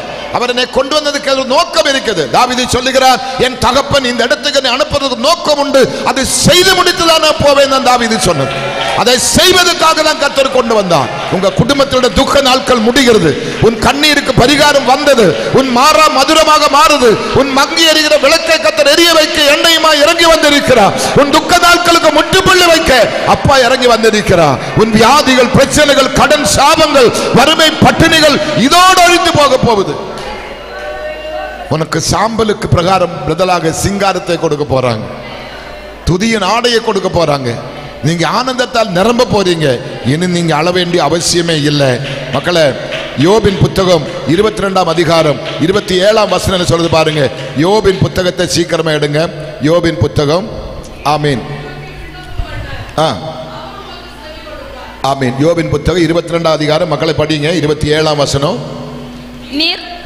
நீர் அவரை நோக்கி விண்ணப்பம் பண்ண அவர் உமக்கு செவி கொடுப்பார். பாத்தீங்களா? நீ அவரை நோக்கி விண்ணப்பம் பண்ண அவர் உனக்கு செவி கொடுப்பார். அப்பொழுது நீ உம்முடைய பொருத்தனைகளை செலுத்துவே. ஆமென். ஆமென். அப்ப கர்த்தர் உங்களுக்கு நன்மை செய்யும் பொழுது நீங்க என்ன பண்ணணும்? பொருத்தனைகளை கர்த்தருக்காக செலுத்தணும். ஆண்டவருக்காக செய்யணும். ஆண்டவருக்காக கொடுக்கணும். இதுதான் நமக்கு வேதம் கற்றுக் கொடுக்கிறது. அந்த நிலைமைக்கு நீங்க வரும்போதுதான் அவருடைய மகிமையை நீங்க அனுபவிக்க முடியும். அவருடைய சந்தோஷத்தை நீங்க அனுபவிக்க முடியும். ஏசப்பா செய்வாரா?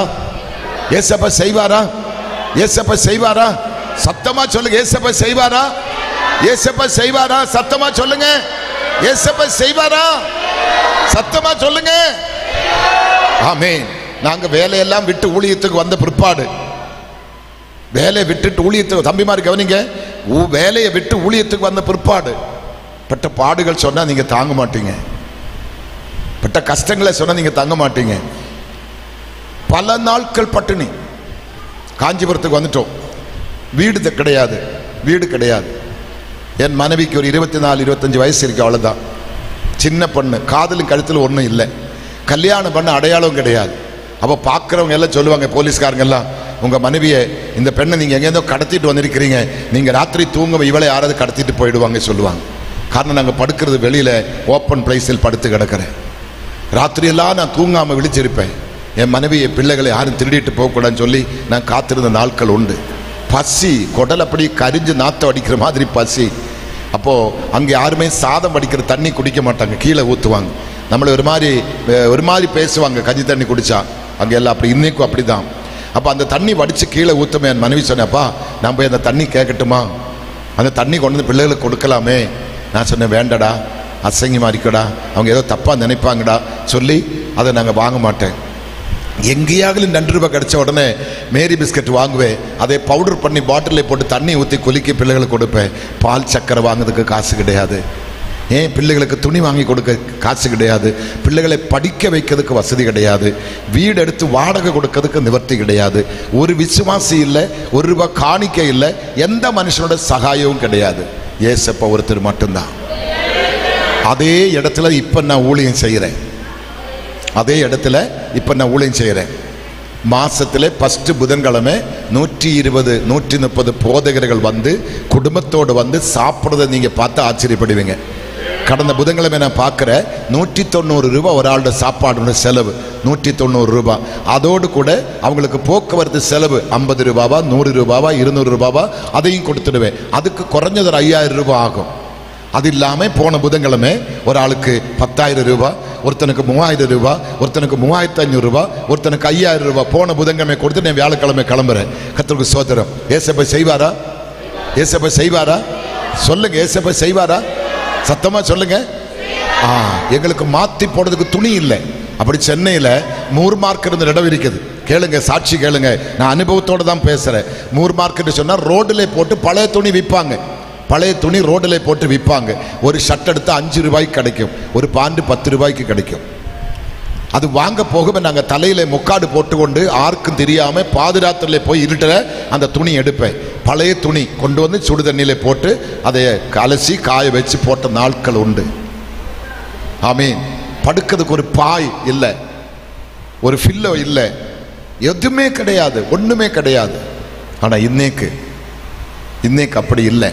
அதே காஞ்சிபுரத்தில் கர்த்தர் நீக்கங்களை மேன்மையா வச்சிருக்கிறார்.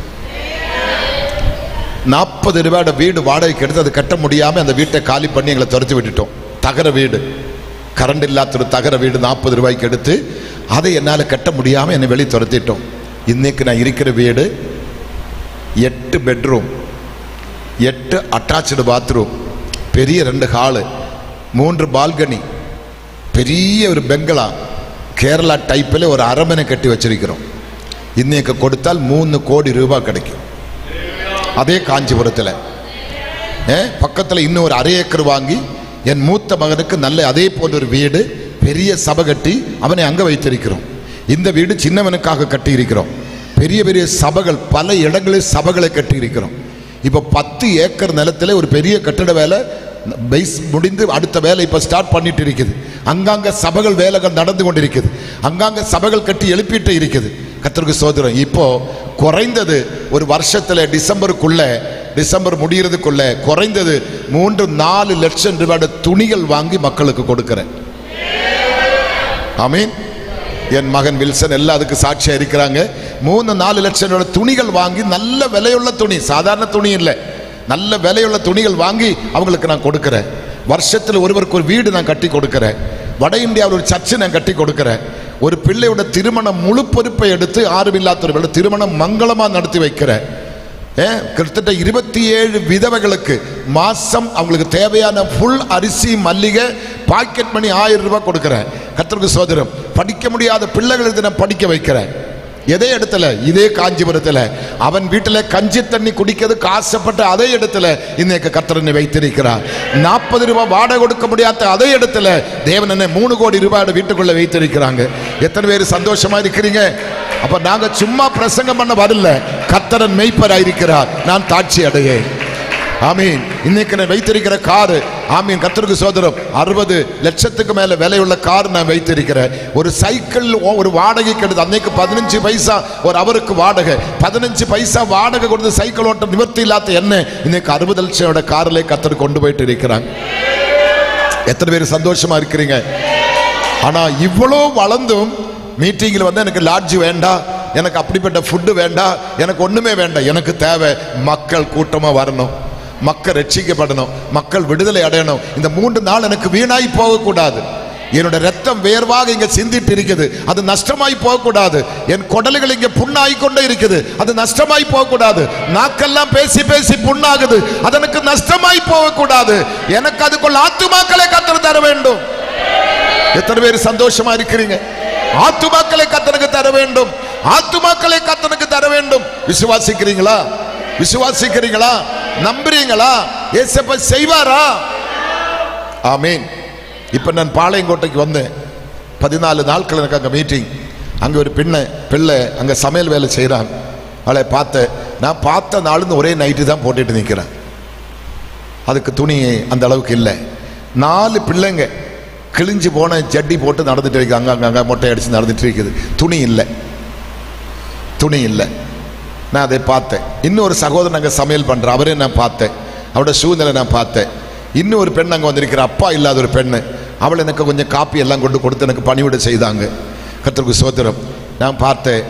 கர்த்தருக்கு ஸ்தோத்திரம். எனக்கு நிறைய பணங்கள் தேவைப்படுது, நான் என்ன செய்யறது எனக்கு தெரியல. அந்த நேரத்திலும் நான் அவங்கள எல்லாரோட கையிலும் பணங்களை கொடுக்க ஆரம்பித்தேன். 1000 ரூபாய், 2000 ரூபாய், 1500 ரூபாய் அப்படியே கொடுத்துட்டு, இந்த பெண்ணுக்கும் பணத்தை கொடுத்த பிற்பாடு திருப்பி பாஸ்டர் மகளை கூட்டி கடைக்கு போய் 3750 ரூபாய் ட்ரெஸ் வாங்கி பிள்ளைகளுக்கு கொண்டு கொடுத்துட்டேன். அந்த பிள்ளைங்க அந்த உடுப்பை போட்டு எனக்கு வாய்ஸ் எனக்கு இதான் ரெக்கார்ட் பண்ணி அனுப்பியிருக்கிறா. தாத்தா தாத்தா தாத்தா தாத்தா தாத்தா, இன்னும் தாத்தான்னு கூப்பிடுறா போல தெரியுது. கர்த்தருக்கு ஸ்தோத்திரம். அப்படி அந்த பிள்ளைகளோட சந்தோஷம். ஆனா அவ்வளோ விதைச்ச இடத்துல எனக்கு அந்த பாஸ்ட் கொடுத்த ஆஃபரிங் நீங்க கேட்டா நீங்க பயப்படுவீங்க, நம்ப மாட்டீங்க. 5.25 லட்சம் ரூபாய் எனக்கு ஆஃபரிங் கொடுத்திருக்கிறாங்க. இப்படியா நீங்க பொறாமையினால் இப்படிதான் அல்லையிலே சொல்றீங்க? எனக்கு கொடுத்த காணிக்கு 5.25 லட்சம். நான் செலவழித்தது கொஞ்சம்தான், கொஞ்சம்தான் நான் செலவழித்தது. நீங்க எவ்வளோ விதைக்கிறீங்களோ அவ்வளோ அறுப்பீங்க. சிறுக விதைக்கிறவன் சிறுக அறுப்பார், நிறைய பெருக விதைக்கிறவன் பெருக. கர்த்தருக்கு கொடுக்கிறதிலே கஞ்சத்தனம் பண்ணக்கூடாது. உண்மையுள்ள மனுஷன் பரிபூர்ண ஆசீர்வாதங்களை பெறுவார். தசம பாகத்திலே கை வைக்க கூடாது. பொருத்தனை பண்ணா கட்டாய நிவர்த்தி செய்யணும். பொருத்தனை பண்ணி பண்ணாம இருக்கிறதுக்கு அவனுக்கு ஐயோ அது சாபம் என்று சொல்றாங்க. பொருத்தனை நிவர்த்தி செய்யணும். வருகிற வருமானத்தோட சரியான டைத்து நீ எந்த சபையிலே கம்யூனியன் எடுக்கிறேனோ அங்க கொடுக்கணும். எங்க நீ திருவிருந்த எடுத்து மெம்பரா இருக்கிறேனோ அந்த இடத்துல தசமபாகம் கொடுக்கணும். அது கூறிட்டு பங்கிட்டு யாருக்குமே கொடுக்க கூடாது. அது கூறி வைக்கிறதுக்கு உனக்கு அருகதை கிடையாது, தகுதி கிடையாது. அது கர்த்தருடைய பங்கு அங்க போயிடணும். ஏழை எளிய மக்களுக்கு உதவி செய்யணும். ஏழைக்கு இறங்குறவன் கர்த்தருக்கு கடன் கொடுப்பா. அப்படி நீங்க செய்து பாருங்க, உங்க வாழ்க்கையில தண்ணீர் வற்றாத நீரூற்றாதான் இருக்கும். நீங்க செய்வதெல்லாம் வாய்க்கும். ஒரு குறையும் உங்களுக்கு இருக்காது. இயேசப்பா அற்புதத்தை செய்வார். செய்வாரா செய்ய மாட்டாரா? சொல்லுங்களேன். செய்வாரா செய்ய மாட்டாரா? கர்த்தர் அற்புதம் செய்வாரா செய்ய மாட்டாரா? சந்தோஷமா சொல்லுங்க, சந்தோஷமா சொல்லுங்க. என் வீட்டில் தம்பி வந்து 5 வருஷம் எனக்கு சமையல்காரன். அந்த பிரபு, அவன் பேரு பிரபு, 4ஆம் கிளாஸ் படிச்ச பையன். 5 வருஷம் எங்க கூட இருந்து எனக்கு துணி துவைச்சு சமைச்சு கொடுத்தாங்க. இன்னைக்கு 5 சபைக்கு அவன் போதகரா இருக்கிறான். ஒரு கஞ்சா வியாபாரி, சாராயம் கடத்துறவன் 3 வருஷம் எனக்கு கார் ஓட்டுனா இன்னைக்கு 3 சபைக்கு அவன் போதகரா இருக்கிறான். என் வீட்டை பெருக்கி துடைக்கிறதுக்கு வந்த வள்ளி, எங்க அம்மா மனைவி கொடுக்கிற சம்பளத்தை வாங்கி, அவளுக்கு புருஷன் கிடையாது, 2 பிள்ளைகளை திருமணம் பண்ணி வைத்திருக்கிறான், ஒரு வீட்டை கட்டி இருக்கிறாங்க. நாங்க கொடுக்கிற சம்பளத்தில், நல்ல சம்பளம் கொடுப்பேன் நான், அந்த சம்பளத்தில் அவள் ஒரு வீட்டை கட்டி இருக்கிற, 2 பிள்ளை திருமணம் நடத்தி இருக்கிறாங்க. ஒரு நாள் வந்து சொல்றாங்க, டாடி மம்மி வரணும், நான் ஒரு சர்ச்சு கட்டி இருக்கிறேன், நீங்க தான் வந்து டெடிகேஷன் பண்ணணுமா. என் வீட்டில் பெருக்கி துடைக்கிற வள்ளி, அவளுக்கு நான் கொடுக்கிற கூலி ஒரு பங்கு எடுத்து வைத்து அவளே இடத்தை வாங்கி இதே போன்ற ரூஃப் போட்டு நல்ல ஒரு கட்டடத்தை கட்டி பிரதிஷ்டைக்கு கூப்பிட அங்கே ஏதி சபை வளர்ந்துட்டு இருக்குது. ஏசப்பா செய்வாரா? இப்ப வந்து இருக்கிற சமையல்காரி அம்மா கர்த்தருக்கு சோதரம் சம்பளத்தை வாங்கி உடனே டைத்தை கொண்டு தசமா சர்ச்சில் கொடுத்துருவாங்க. உடனே 1000 ரூபாய் எடுத்து பில்டிங் ஃபண்டுக்காக எல்லா மாசம் கட்டட வேலை முடிகிற வரைக்கும் கொடுப்பேன்னு சொல்றான். இப்படி கொடுக்க கொடுக்க தான் கர்த்தர் உங்களை ஆசீர்வதிப்பாராக. கொடுத்து பாருங்க. கர்த்தருக்கு கொடுத்து யாரும் தரித்திரம் அடைஞ்ச சரித்திரமே இல்லை. கொடுக்கிறதுல நீங்க எங்குமே டிமிக்கி பண்ணக்கூடாது, கஞ்சத்தனம் பண்ணவே கூடாது, ஆண்டவருடைய பணத்து மேல் கை வைக்கவே கூடாது. அவருடைய பங்கு அவருக்குரியது தான். அப்படி நீங்க செய்கிறது உண்டானால் நீங்க குடும்பம் பூத்து குலுங்கி அனுங்கிரகமா மாறும். ஆமென். அனுங்கிரகமா மாறும், ஆசீர்வாதமா மாறும். நம்ம நாட்டிலே நல்ல ரப்பர் பால், நல்ல விலை வித்துட்டு இருந்த ரப்பர் பால் உள்ளவன் எல்லாம் பெரிய ஐஸ்வர்யமான வாழ்ந்தோம். கடைசி போக போக அப்படி அடிச்சது கீழ்மட்டமா போனேன். என்ன காரணம் தெரியுமா? 100 ஷீட்டு கிடைக்கிறவன் ஒரு காஞ்சி போன ஷீட்டை கொண்டு வந்து வைப்பாங்க பலிபீடத்தில் காணிக்க. எங்கேயாவது பார்த்துருக்கிறீங்களா பாஸ்டர்? 100 ஷீட்டு கிடைக்கும், ஒரு ஓட்ட ஷீட்டு, அது சரியா போகாது, அது அப்படியே பிள்ளவாதம் வந்த மாதிரி இருக்கும். அந்த ஷீட்டை கொண்டு வந்து சோத்திரம் ஏசப்பாக்கு வைப்பாங்க. 1000 தேங்காய் கொலை வெட்டி போடுவாங்க, ஒரு ஓட்ட தேங்காய் கொண்டு வந்து காணிக்க வைப்பாங்க. 100 முட்டை ஒரு வாரத்தில் வீட்டில் கோழி போடுது, இல்லை ஒரு மாசத்துல போடுது, ஒரு சீஞ்சு போன முட்டை கொண்டு காணிக்க வைப்பாங்க. நாசமா போகுது. இதான் காரணம். ரப்பர் இன்னும் தான் இருக்குது, பால் இன்னும் தான் இருக்குது. ஏன் விலை கூடல? நம்ம கட்டடத்தில் விளையாடக்கூடாது. கொடுங்கள், அப்பொழுது உங்களுக்கு கொடுக்கப்படும். அமக்கி குலுக்கி சரிந்து வீழும் அளவுக்கு கர்த்தர் கொடுக்கப்படும். ஆமென். எனக்கு காஞ்சிபுரத்தில் வரும்பொழுது எனக்கு ஒரு பைசா சம்பளம் இல்லை, ஒண்ணுமே இல்லை. இன்னைக்கு 3,77,000 ரூபாய் மந்த் நான் சாலரி கொடுக்கிறேன். 3,77,000 ரூபாய். ஏசப்பா செய்வாரா? மக்களை, இதே மரத்தடி படுத்த இடத்துல தான் சபை இருக்குது, அங்கதான் ஊழியம் செய்கிற, அங்கதான் கர்த்தருடைய நாமம் மகிமைப்படுது. இன்னைக்கு 3,70,000 மேற்பட்ட பணம் சம்பளம் கொடுக்கிற நிலைமையில் கர்த்தர் என்னை மாற்றது உண்டானால், ஒருவன் எனக்காக ஊழியம் செய்தால் பிதாவாகி தேவன் அவன் என்ன செய்வாங்க? பெருமைக்காக செய்யக்கூடாது, புகழுக்காக செய்யக்கூடாது, எந்த மேற்றுமை எந்த பெருமை நமக்கு இருக்கவே கூடாது. பெருமை உள்ளவனுக்கு கர்த்தர் எதிர்த்து நிற்கிறார், தாழ்மை உள்ளவனுக்கு கர்த்தர் கிருபை அளிக்கிறார். ஆமென். தாழ்மை உள்ளவனுக்கு கர்த்தர் கிருபை அளிக்கிறார். நீங்க தாழ்ந்து போனோம், கர்த்தர் சமூகத்தில் எங்குமே பெருமை பாராட்டக்கூடாது. அப்படி இருந்தால் கர்த்தர் உங்களை ஆசீர்வதிப்பாராக. கர்த்தர் உங்களை ஆசீர்வதிப்பாராக. என்னோட 2வது மகன் அமெரிக்காவிலே 5 லட்சம் ரூபாய் இந்தியன் மணி எனக்கு அனுப்புற சம்பளம். அன்னைக்கு 1 கிலோ அரிசி வாங்க எங்களுக்கு காசு கிடையாது. நான் என் மனைவி உட்கார்ந்து ஜெபம் பண்றேன், கர்த்தாவே பிள்ளை அமெரிக்கா வந்து சீக்கிரம் ஊழியத்தை கொண்டு வாங்க. எனக்கு கிறுக்கு தானே, 5 லட்சம் ரூபாய் மாசம் இந்தியன் மணி வந்துட்டு இருக்குது. நாங்க கொளுத்து நல்லா சாப்பிட்டு காலு மடிச்சு காலாட்டிட்டு இருக்கலாம். அதுக்கு நாங்க ஜெபம் பண்ணேன். கர்த்தரோடு பேசினார்.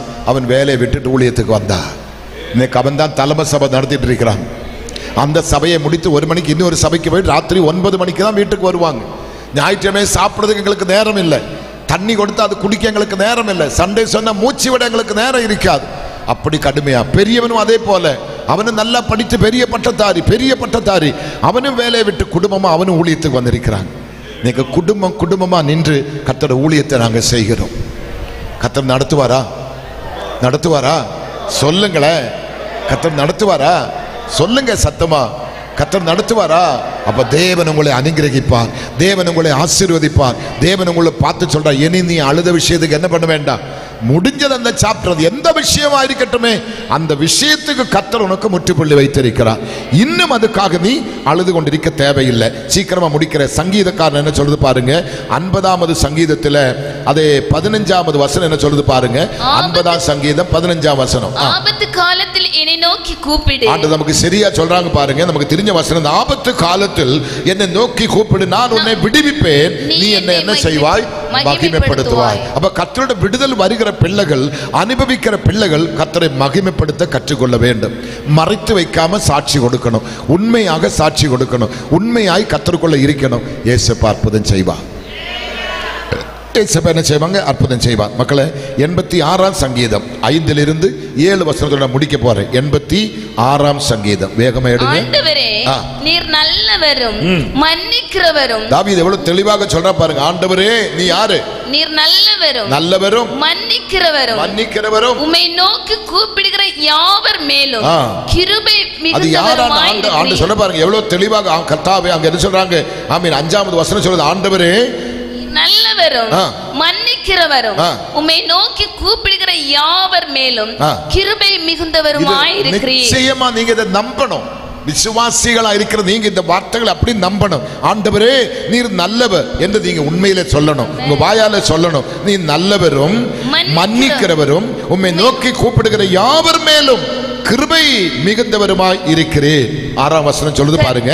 கர்த்தாவே என் ஜெபத்திற்கு செவி கொடுத்து என் விண்ணப்பங்களின் சத்தத்தை கவனியும். என் விண்ணப்பங்களின் சத்தத்தை கவனியும். நீங்க சொல்லணும். அது ஜெபிக்கிறவனால தான் சொல்ல முடியும். இங்க இருக்கிற ஒவ்வொரு ஆண்களுக்கும் பிதாக்களுக்கும் தம்பிமாருக்கும் நான் சொல்றேன், நீங்க ஜெபிக்கிறவங்களா மாறணும். ஜெப ஆவி உங்க மேல ஊற்றப்படணும். அதுதான் தேவை. அங்க சொல்ல பாருங்க, கர்த்தாவே என் ஜெபத்துக்கு செவி கொடுத்து என் விண்ணப்பங்களின் சத்தத்தை கவனியும். 7ஆம் வசனம், நான் துயரப்படுகிற நாளில உம்மை நோக்கி கூப்பிடுவேன், நீர் என்ன கேட்டருளுவீர். கேட்பாரா? அப்ப துயரப்படுகிற நாள் என்ன பண்ணணும்? கர்த்தரை நோக்கி கூப்பிடணும். கர்த்தர் உங்களை கேட்டருளுவாராக, கர்த்தர் உங்களை விடுவிப்பாராக, கர்த்தர் உங்களை தப்பிவிப்பாராக, கர்த்தர் உங்களை ரட்சிப்பாராக. அவர் உங்களுக்கு நிச்சயமாக அற்புதத்தை செய்வாராக. விசுவாசிக்கலாமா? ஆண்டவர் என்ன சொன்னாங்க இன்னைக்கு? இனி நீ அழ வேண்டாம். இதுவரைக்கும் அழுத விஷயத்துக்காக என்ன பண்ண வேண்டாம்? உங்களால நம்ப முடியுமா? இவங்களால நம்ப முடியுமா? இதுவரைக்கும் அழுத விஷயத்துக்காக என்ன பண்ண வேண்டாம்? அழ வேண்டாம். உன் கண்ணீரை கர்த்தர் கண்டு மனதுருகி இறங்கி வந்து அவருடைய பொற்கரத்தால் உன் கண்ணீரை கர்த்தர் தொடச்சிருக்கிறாங்க. அவருடைய பொற்கரத்தால கர்த்தர் உங்களோட கண்ணீரை தொடச்சிருக்கிறாங்க. ஏசப்பா தான் சொல்ற, இன்னும் நீ அழாத. அந்த நாயின் ஒரு பெண்ணை பார்த்து அதான் சொன்னேன், அழாத மகளே என்று சொல்லி அழுகைக்கு பரிகாரத்தை கொடுத்தார். அந்நாள் தேவாலயத்தில் போய் அழுதா. வேதம் சொல்லுகிறது, அவள் அழுத பிற்பாடு அவளுடைய முகம் வாடி இருக்கவில்லை. திருப்பி அவள் அளவே இல்லை. அவளுடைய கண்ணீருக்கு அவர் முற்றுப்புள்ளி வைத்தார். அவள் ஒன்னே கேட்டார், அஞ்சே கொடுத்தார் கர்த்தர். எத்தனை பேர் விசுவாசிக்கிறீங்க? ஏசப்பா செய்வாரா செய்ய மாட்டாரா? எசேக்கியேல் கண்ணீரை கண்டார். உன் கண்ணீரை கண்டேன், உன் விண்ணப்பத்தை கேட்டேன். நினைவை மக்களுடைய கண்ணீரை கர்த்தர் கண்டார், கிரியைகளை கண்டார். அழிப்பேன் சொன்ன தேசத்தை அழிக்கல. அதே நேரத்தில் சோதோமுக்கு தேவ தூதனை தான் கர்த்தர் அனுப்பினார். நினைவுக்கு மனுஷனை அனுப்பினார், சோதோமுக்கு தேவ தூதர்களை அனுப்பினார். சோதோமுக்கு தூது கொடுத்தது, இது அக்கினியினால் அழிய போகுது. சோதோ மக்கள் அதை ஏற்றெடுக்கல, சோதோ மக்கள் அதை நம்பில்லை. அந்த சோதோம் அக்கினிக்கு இரையாக மாறினது. இன்னைக்கு சோதோம் கிடையாது. கர்த்தருக்கு வேதத்தை சொல்றான், சோதோமுக்கு வந்தது போல அவங்களுக்கும் வரும். இன்னும் பைபிள் அதை எழுதிட்டு இருக்கிறாங்க. கர்த்தருக்கு சோதரம். சோதோமு கர்த்தரோட வார்த்தை கேட்டு கீழ்ப்படி இல்லை, நினைவை வார்த்தை கேட்டு கீழ்ப்படிந்தா. கீழ்ப்படுகிற மக்களுக்கு நிச்சயம் விடுதலை உண்டு. ஆபிரகாம் தெய்வ சத்தம் கேட்ட உடனே முன்னும் பின்னு யோசியாம 100 வயசுக்கு பிற்பாடு தான் பிள்ளை பிறந்தது. அந்த பிள்ளைக்கு ஒரு 17-18 வயசு, 118 வயசு கிட்ட ஆபிரகாமுக்கு வந்தது. அந்த கிழவன் இன்னொரு பிள்ளை பிறக்க அருகதை கிடையாது. அந்த நேரத்தில் தான் கர்த்தர் கேட்கிறாங்க, உன்னோட பிள்ளையை எனக்கு நீ ஜீவ பலியாய் ஒப்புக்கொடு. சொந்த மனைவி கிட்ட அபிப்பிராயம் கேட்காம தான் வேலைக்காரரை அழைத்து விறகும் கத்தியும் நெருப்பு எடுத்து ஆண்டவர் காமிச்ச மலைக்கு புறப்பட்டு போகிறார். அவன் செய்ய வேண்டிய கடமைகள் எல்லாம் செய்து முடித்தது. பலிபீடத்தை கட்டினார், பிள்ளை படுக்க வைத்தார், கத்தி எடுத்தார். அப்பதான் பரலோகம் அங்கே திறந்து பேச ஆரம்பித்தது. அந்த ஆபிரகாம் செய்த அந்த புண்ணியம், அது நன்மைதான் இப்ப நம்ம அனுபவிச்சு கொண்டிருக்கிறோம். அவருடைய சந்ததிகளாக தான் நாம் இங்க இருக்கிறோம். சகல விசுவாசிகளுக்கும் தகப்பன் என்ற குட் சர்டிபிகேட் ஆபிரகாமுக்கு கிடைத்தது. தன்னுடைய மகனை ஆண்டவருக்காய் கொடுக்க போனார். ஆனால் கர்த்தர் அவனுக்காக ஆட்டை கருதினார். கர்த்தர் அவனுக்காக ஆட்டை கருதின தேவன் உங்க பிள்ளையோட திருமணத்துக்காய் கருதுகிறவராக இருக்கிறார். உங்களோட பிள்ளையோட எஜுகேஷனுக்காய் கருதுகிறவராக இருக்கிறார். உங்க கடன் சாபங்கள் ஒழிப்பதுக்காய் கர்த்தர் உங்களுக்கு கருதுகிறவராக இருக்கிறார். உங்களோட கண்ணீர் சாபங்களை வறுமை பட்டினி நீக்க கர்த்தர் உங்களுக்கு போதுமானவராக இருக்கிறார். ஆண்டு சொல்ற, இன்னும் நீ கடன் வாங்குவதில்லை, நீ கடன் கொடுப்பாய். இன்னும் நீ கடன் வாங்குவதில்லை, நீ கடன் கொடுப்பாய். இன்னும் நீ கடன் வாங்குவதில்லை, நீ கடன் கொடுப்பாய். நான் உன்னை வாலாக்காமல் தலையாக்குவேன், நீ கீழாகாமல் மேலாகுவாய், நீ செய்வதெல்லாம் வாய்க்கும். இனி நீ அழுது கொண்டிருக்க தேவையில்லை. ஒரே ஒரு நிமிஷம் எழுமி நிற்க முடியுமா பாருங்களேன். ஒரே ஒரு நிமிஷம் எழுமி நிற்க முடியுமா பாருங்களேன். அந்த வேத புத்தகம் கையில் எடுத்துடுங்க, நெஞ்சோடு சேர்த்து வைங்க. ஒரு சின்ன ஜெபம் உங்களுக்கு நான் பண்ணி பாஸ்டர் கையில் மைக்கை கொடுக்க போறேன். கர்த்தருக்கு சோறு 2 கையில் அந்த வேத புத்தகத்தை எடுத்து உங்க நெஞ்சோடு சேர்த்து வைங்க. எவ்வளோ கண்ணீர், எவ்வளோ கண்ணீர், எவ்வளோ புலம்பல். ஒரு சிலர் சொல்லுவாங்க, இனி அழுவதுக்கு என் தலையில தண்ணி இல்லை பாஸ்டர், அழுது அழுதன் கண்ணெல்லாம் பூத்து போனது பாஸ்டர், இனி உபவசிக்கிறதுக்கு என் குடலிலே பலன் இல்லை பாஸ்டர், இனி முழங்கால் நிற்க என் முழங்காலுக்கு பலன் இல்லை பாஸ்டர். எத்தனையோ பேர் எனக்காக ஜெபிக்க சொல்லி ஜெபிக்கிறாங்க பாஸ்டர், எனக்கு ஒரு பதில் வரலையே, என் கண்ணீருக்கு ஒரு முற்றுப்புள்ளி வரலையே, என் துக்க நாட்கள் இன்னும் பெருகிக் கொண்டே வருகிறது அல்லவா, என் கடன் சாபங்கள் பெருகுதல்லவா, என் வேதனைகள் பெருகுதல்லவா. அப்படி நொந்து வெந்து வந்த உனக்கு தான் தூது வருது, வார்த்தை வருது, இனி நீ அழ வேண்டாம், இனி நீ அழ வேண்டாம், இதுவரைக்கும் அழுத விஷயத்துக்கு இனி நீ அழ வேண்டாம். உன் கண்ணீரை இயேசு காண்கிறார். அவருடைய பொற்கரத்தால் உன் கவலில் வடிகிற கண்ணீரை துடைக்கிறார். உன் காயங்களை ஆற்றி பொறுக்க வைக்கிறார். உனக்கு அடையுண்ட டோர் இப்போ ஓபன் ஆகுது. தடைகள் எல்லாம் மறைந்து புரண்டு ஓடுது. அற்புதம் உனக்காக இயேசு செய்கிறார். சகோதரர்கள், தம்பி கீபோர்டு போடாத மக்களே, கீபோர்டு வேண்டாம். சகோதரர்கள், கொஞ்சம் வாய்களை திறந்து அப்பாவை துதிக்க முடியுமா பாருங்க மக்களே. கீபோர்டு வேண்டாம், கீபோர்டு வேண்டாம். கர்த்தருக்கு ஸ்தோத்திரம். கொஞ்சம் வாய்களை திறந்து கர்த்தரை துதிக்க முடியுமா பாருங்க. கொஞ்சம் வாய்களை திறந்து கர்த்தரை துதிக்க, சகோதரர்கள் வாய்களை திறந்து கர்த்தரை துதிக்க முடியுமா பாருங்க. அவருடைய மகிமை இறங்கட்டும், அவருடைய வல்லமை இறங்கட்டும், அவருடைய அற்புதங்கள் வெளிப்படட்டும், அதிசயங்கள் வெளிப்படட்டும், அவருடைய மகிமையான கரத்தின் கிரியைகள் வெளிப்படட்டும், அவருடைய பெரிய கரத்தின் கிரியைகள் வெளிப்படட்டும், அவருடைய அதிசயமான கரத்தின் கிரியைகள் வெளிப்படட்டும். இன்னும் நீ அழுது கொண்டிராய். சகோதரர்கள் ப்ளீஸ் கொஞ்சம் வாய் திறந்து துதிக்க பாருங்க. வாலிப தம்பிமார், சின்ன பிள்ளைங்க வாய் திறந்து துதிக்க பாருங்க. உங்க சத்தத்தை உயர்த்துங்க, சத்தத்தை உயர்த்துங்கள். இசைக்கேல், கண்ணீரை நான் கண்டேன், உன் விண்ணப்பத்தை கேட்டேன். கண்ணீரை காண்கிறவர், வாயை மூடி நிக்காத சகோதரா, கையை கட்டு நிக்காத சகோதரா, கண்ணீரோடு கேளு. இன்னைக்கு உனக்கு பரிகாரம் இயேசு தருகிறார். உன் துக்க நாட்கள் முடிய போகுது, உன் வறுமை கஷ்டம் மாற போகுது, உன் பட்டினி மாற போகுது, உன் சாபம் மாற போகுது. சாம்பலுக்கு பதிலாக உனக்கு சிங்காரத்தை கொண்டு வருகிற கர்த்தர். எல்லா சகோதரிகள் சகோதரங்கள் ஒரு நிமிஷம் கர்த்தரை துதிக்க முடியுமா பாருங்களேன். சத்தத்தை உயர்த்தி துதிக்க. சகோதரங்களோட சத்தமே என் காதில் வரல.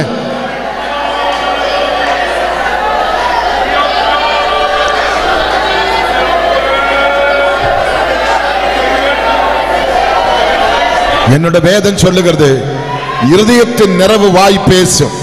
உங்களுடைய ஹிருதயத்திலே ஆண்டவர் இருந்தாதான், உங்களுடைய ஹிருதயத்திலே சத்தியம் இருந்தாதான் உங்க வாய் திறந்து தெய்வத்தை துதிக்க முடியும், வாய் திறந்து தெய்வத்தோடு பேச முடியும். வாய் திறந்து தெய்வத்தை பாட முடியும், வாய் திறந்து ஜெபிக்க முடியும். பைத்தியக்காரனை போல பைத்தியக்காரியை போல நீங்க பேசி ஜெபிக்க வேண்டுமானால் உங்களுடைய இருதயத்தில் ஆண்டவர் இருக்க வேண்டும். இருதயத்தின் நிறைவுதான் வாய் பேசும். நீங்க மௌனமாயிருந்தால் ஆண்டவரும் மௌனமாயிருப்பார். நீங்க பேசாமல் இருந்தால் அவரும் பேசாமல் இருப்பார். நீங்க வாய் திறந்து துதித்தால் கர்த்தருக்கு விடுதலை தருவார். நீ துதிக்க துதிக்க உன் சத்துருக்கள் முறிந்து விழுகிறது. துதிக்க துதிக்க எரிய கோட்டையில் தகர்ந்து விழுகிறது. துதிக்க துதிக்க கட்டுகள் சாபங்கள் முறியுது. துதிக்க துதிக்க அற்புதம் நடக்குது. இயேசு அற்புதம் செய்கிறார். இயேசு அற்புதம் செய்கிறார். இயேசு அற்புதம் செய்கிறார். இயேசு விடுதலை தருகிறார். இயேசு சுகம் தருகிறார். உன் தரித்திரத்தை மாற்றுகிறார் இயேசு. உன் கண்ணீரை துடைக்கிறார் இயேசு. உன் கடன் சாபத்தை வேரோடு பிடுங்கி எறிகிறார் இயேசு. உன் கையின் பிரயாசத்தை ஆசீர்வதிக்க வருகிறார் இயேசு. உன் கர்ப்பத்தின் கனிகளை ஆசீர்வதிக்க வருகிறார் இயேசு. உன் அப்பத்தையும் தண்ணீரையும் ஆசீர்வதிக்கிறார் இயேசு. உன் போக்கையும் வரத்தையும் நீ கையிடுகிற எல்லாவற்றையும் என் தெய்வம் ஆசீர்வதிக்கிறார். தெய்வம் ஆசீர்வதிக்கிறார். தெய்வம் ஆசீர்வதிக்கிறார். தெய்வம் உங்களை ஆசீர்வதிக்க வந்திருக்கிறார். தெய்வம் உங்களை பலப்படுத்த வந்திருக்கிறார். தெய்வம் உங்களுக்கு சகாயம் செய்ய வந்திருக்கிறார். தெய்வம் உங்களை பலப்படுத்த வந்திருக்கிறார். விசுவாசிக்கிற சிலர் மேல் இப்ப கர்த்தருடைய கரம் இறங்கி வருகிறது. அவருடைய பொற்கரத்தால் உன் கண்ணீரை துடைக்கிறது. மகளே, இன்னும் நீ அழ வேண்டாம். என் மகனே, இன்னும் நீ அழ வேண்டாம். உன் கண்ணீருக்கு பரிகாரம் இயேசு தருகிறார்.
கலங்காதே கலங்காதே,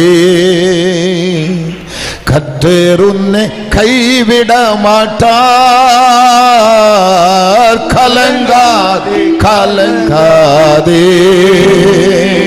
கர்த்தர் உன்னை கைவிட மாட்டார். காலமெல்லாம் உடனிருந்து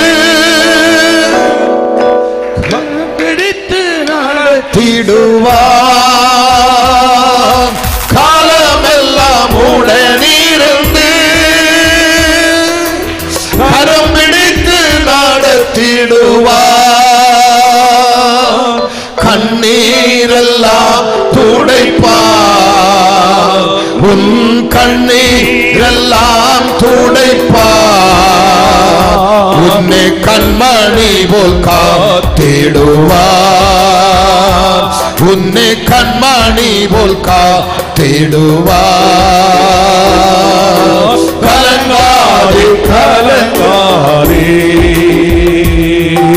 கர்த்தர் உன்னை கைவிட மாட்டார். கலங்காதே கலங்காதே, உன் நோய்கள் சுமந்து கொண்டார். உன் பிணிகளேற்று கொண்டார். உன் நோய்கள் சுமந்து கொண்டார். உன் பிணிகளேற்று கொண்டார். நீ சுமக்க தேவையில்லை. இனி நீ சுமக்க தேவையில்லை.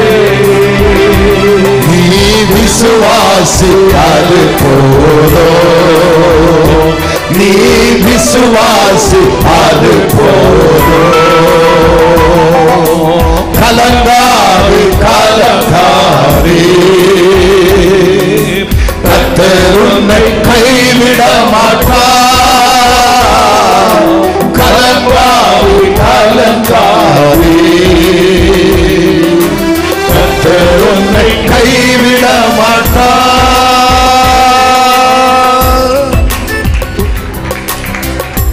நீ கலங்காது என்று நான் சொல்லல,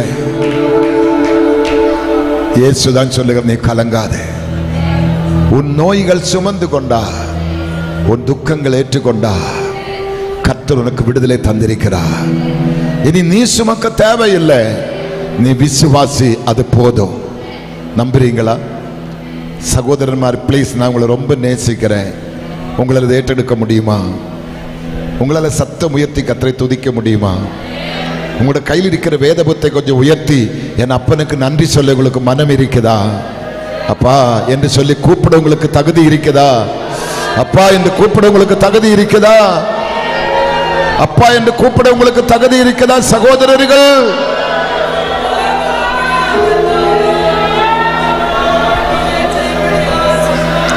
அப்போ பவுல் சொன்னது, ஸ்திரீகள் சபையில் மௌனமாயிருக்கட்டும். நம்ம சபையில ஸ்திரீகள் மௌனமாயிருந்த ஆராதனை எப்படி இருக்கு யோசித்து பாருங்க. இன்னைக்கு சகோதரங்கள் தான் மௌனமாயிருக்கிறாங்க. நீங்க கூச்சப்படுறீங்க, வெக்கப்படுறீங்க. எங்க அப்பாவோடு பேச, அவரோடு கொஞ்ச, அவரை கூப்பிட, அவரை பார்க்க, அவரோடு மகிழ நீங்க கூச்சப்படுறீங்க. வேண்டாம், அவர் உனக்கு அப்பா தான். உன்னை மறக்காதவர் தான். கருவிலே உன்னை கண்டவர் தான். உன் பாவத்துக்காக பிராயச்சித்தமாய் சிலுவையில் மரித்தவர் தான். உன்னை ரட்சித்தவர் இயேசுதான். அந்த தெய்வத்துக்கு உங்களுடைய உதட்டின் ஸ்தோத்திர பலியை நீங்க காணிக்கையாக கொடுக்காத பட்சத்தில் தலைகள் அதனால முன்னேற முடியாது. ஆண்டவர் இந்த உலகத்தில் நீங்க கொடுக்கிற எந்த ஆகாரத்தை சாப்பிட விரும்புறதில்லை. ஆனா உங்க வாயிலிருந்து வர்ற பாருங்க அந்த உதட்டின் ஸ்தோத்திர பலி, அதை புசிக்கிறதுக்காக தான் அவர் இறங்கி வந்திருக்கிறாங்க. அதை புசிக்க வந்து அவரை நீங்க பட்டினியை விடக்கூடாது சகோதரா. உன் வாய்ந்து வருகிற ஸ்தோத்திர பலியை புசிக்கிறதுக்கு ஏசப்பா இறங்கி வருகிறான்.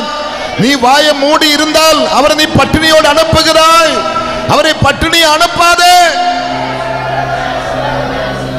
ரெண்டு கரங்களை உயர்த்தி கொஞ்சம் ஸ்தோத்திரம் பண்ண முடியுமா பாருங்களேன். ரெண்டு கரங்களை கொஞ்சம் ஸ்தோத்திரம் பண்ண முடியுமா பாருங்களேன்.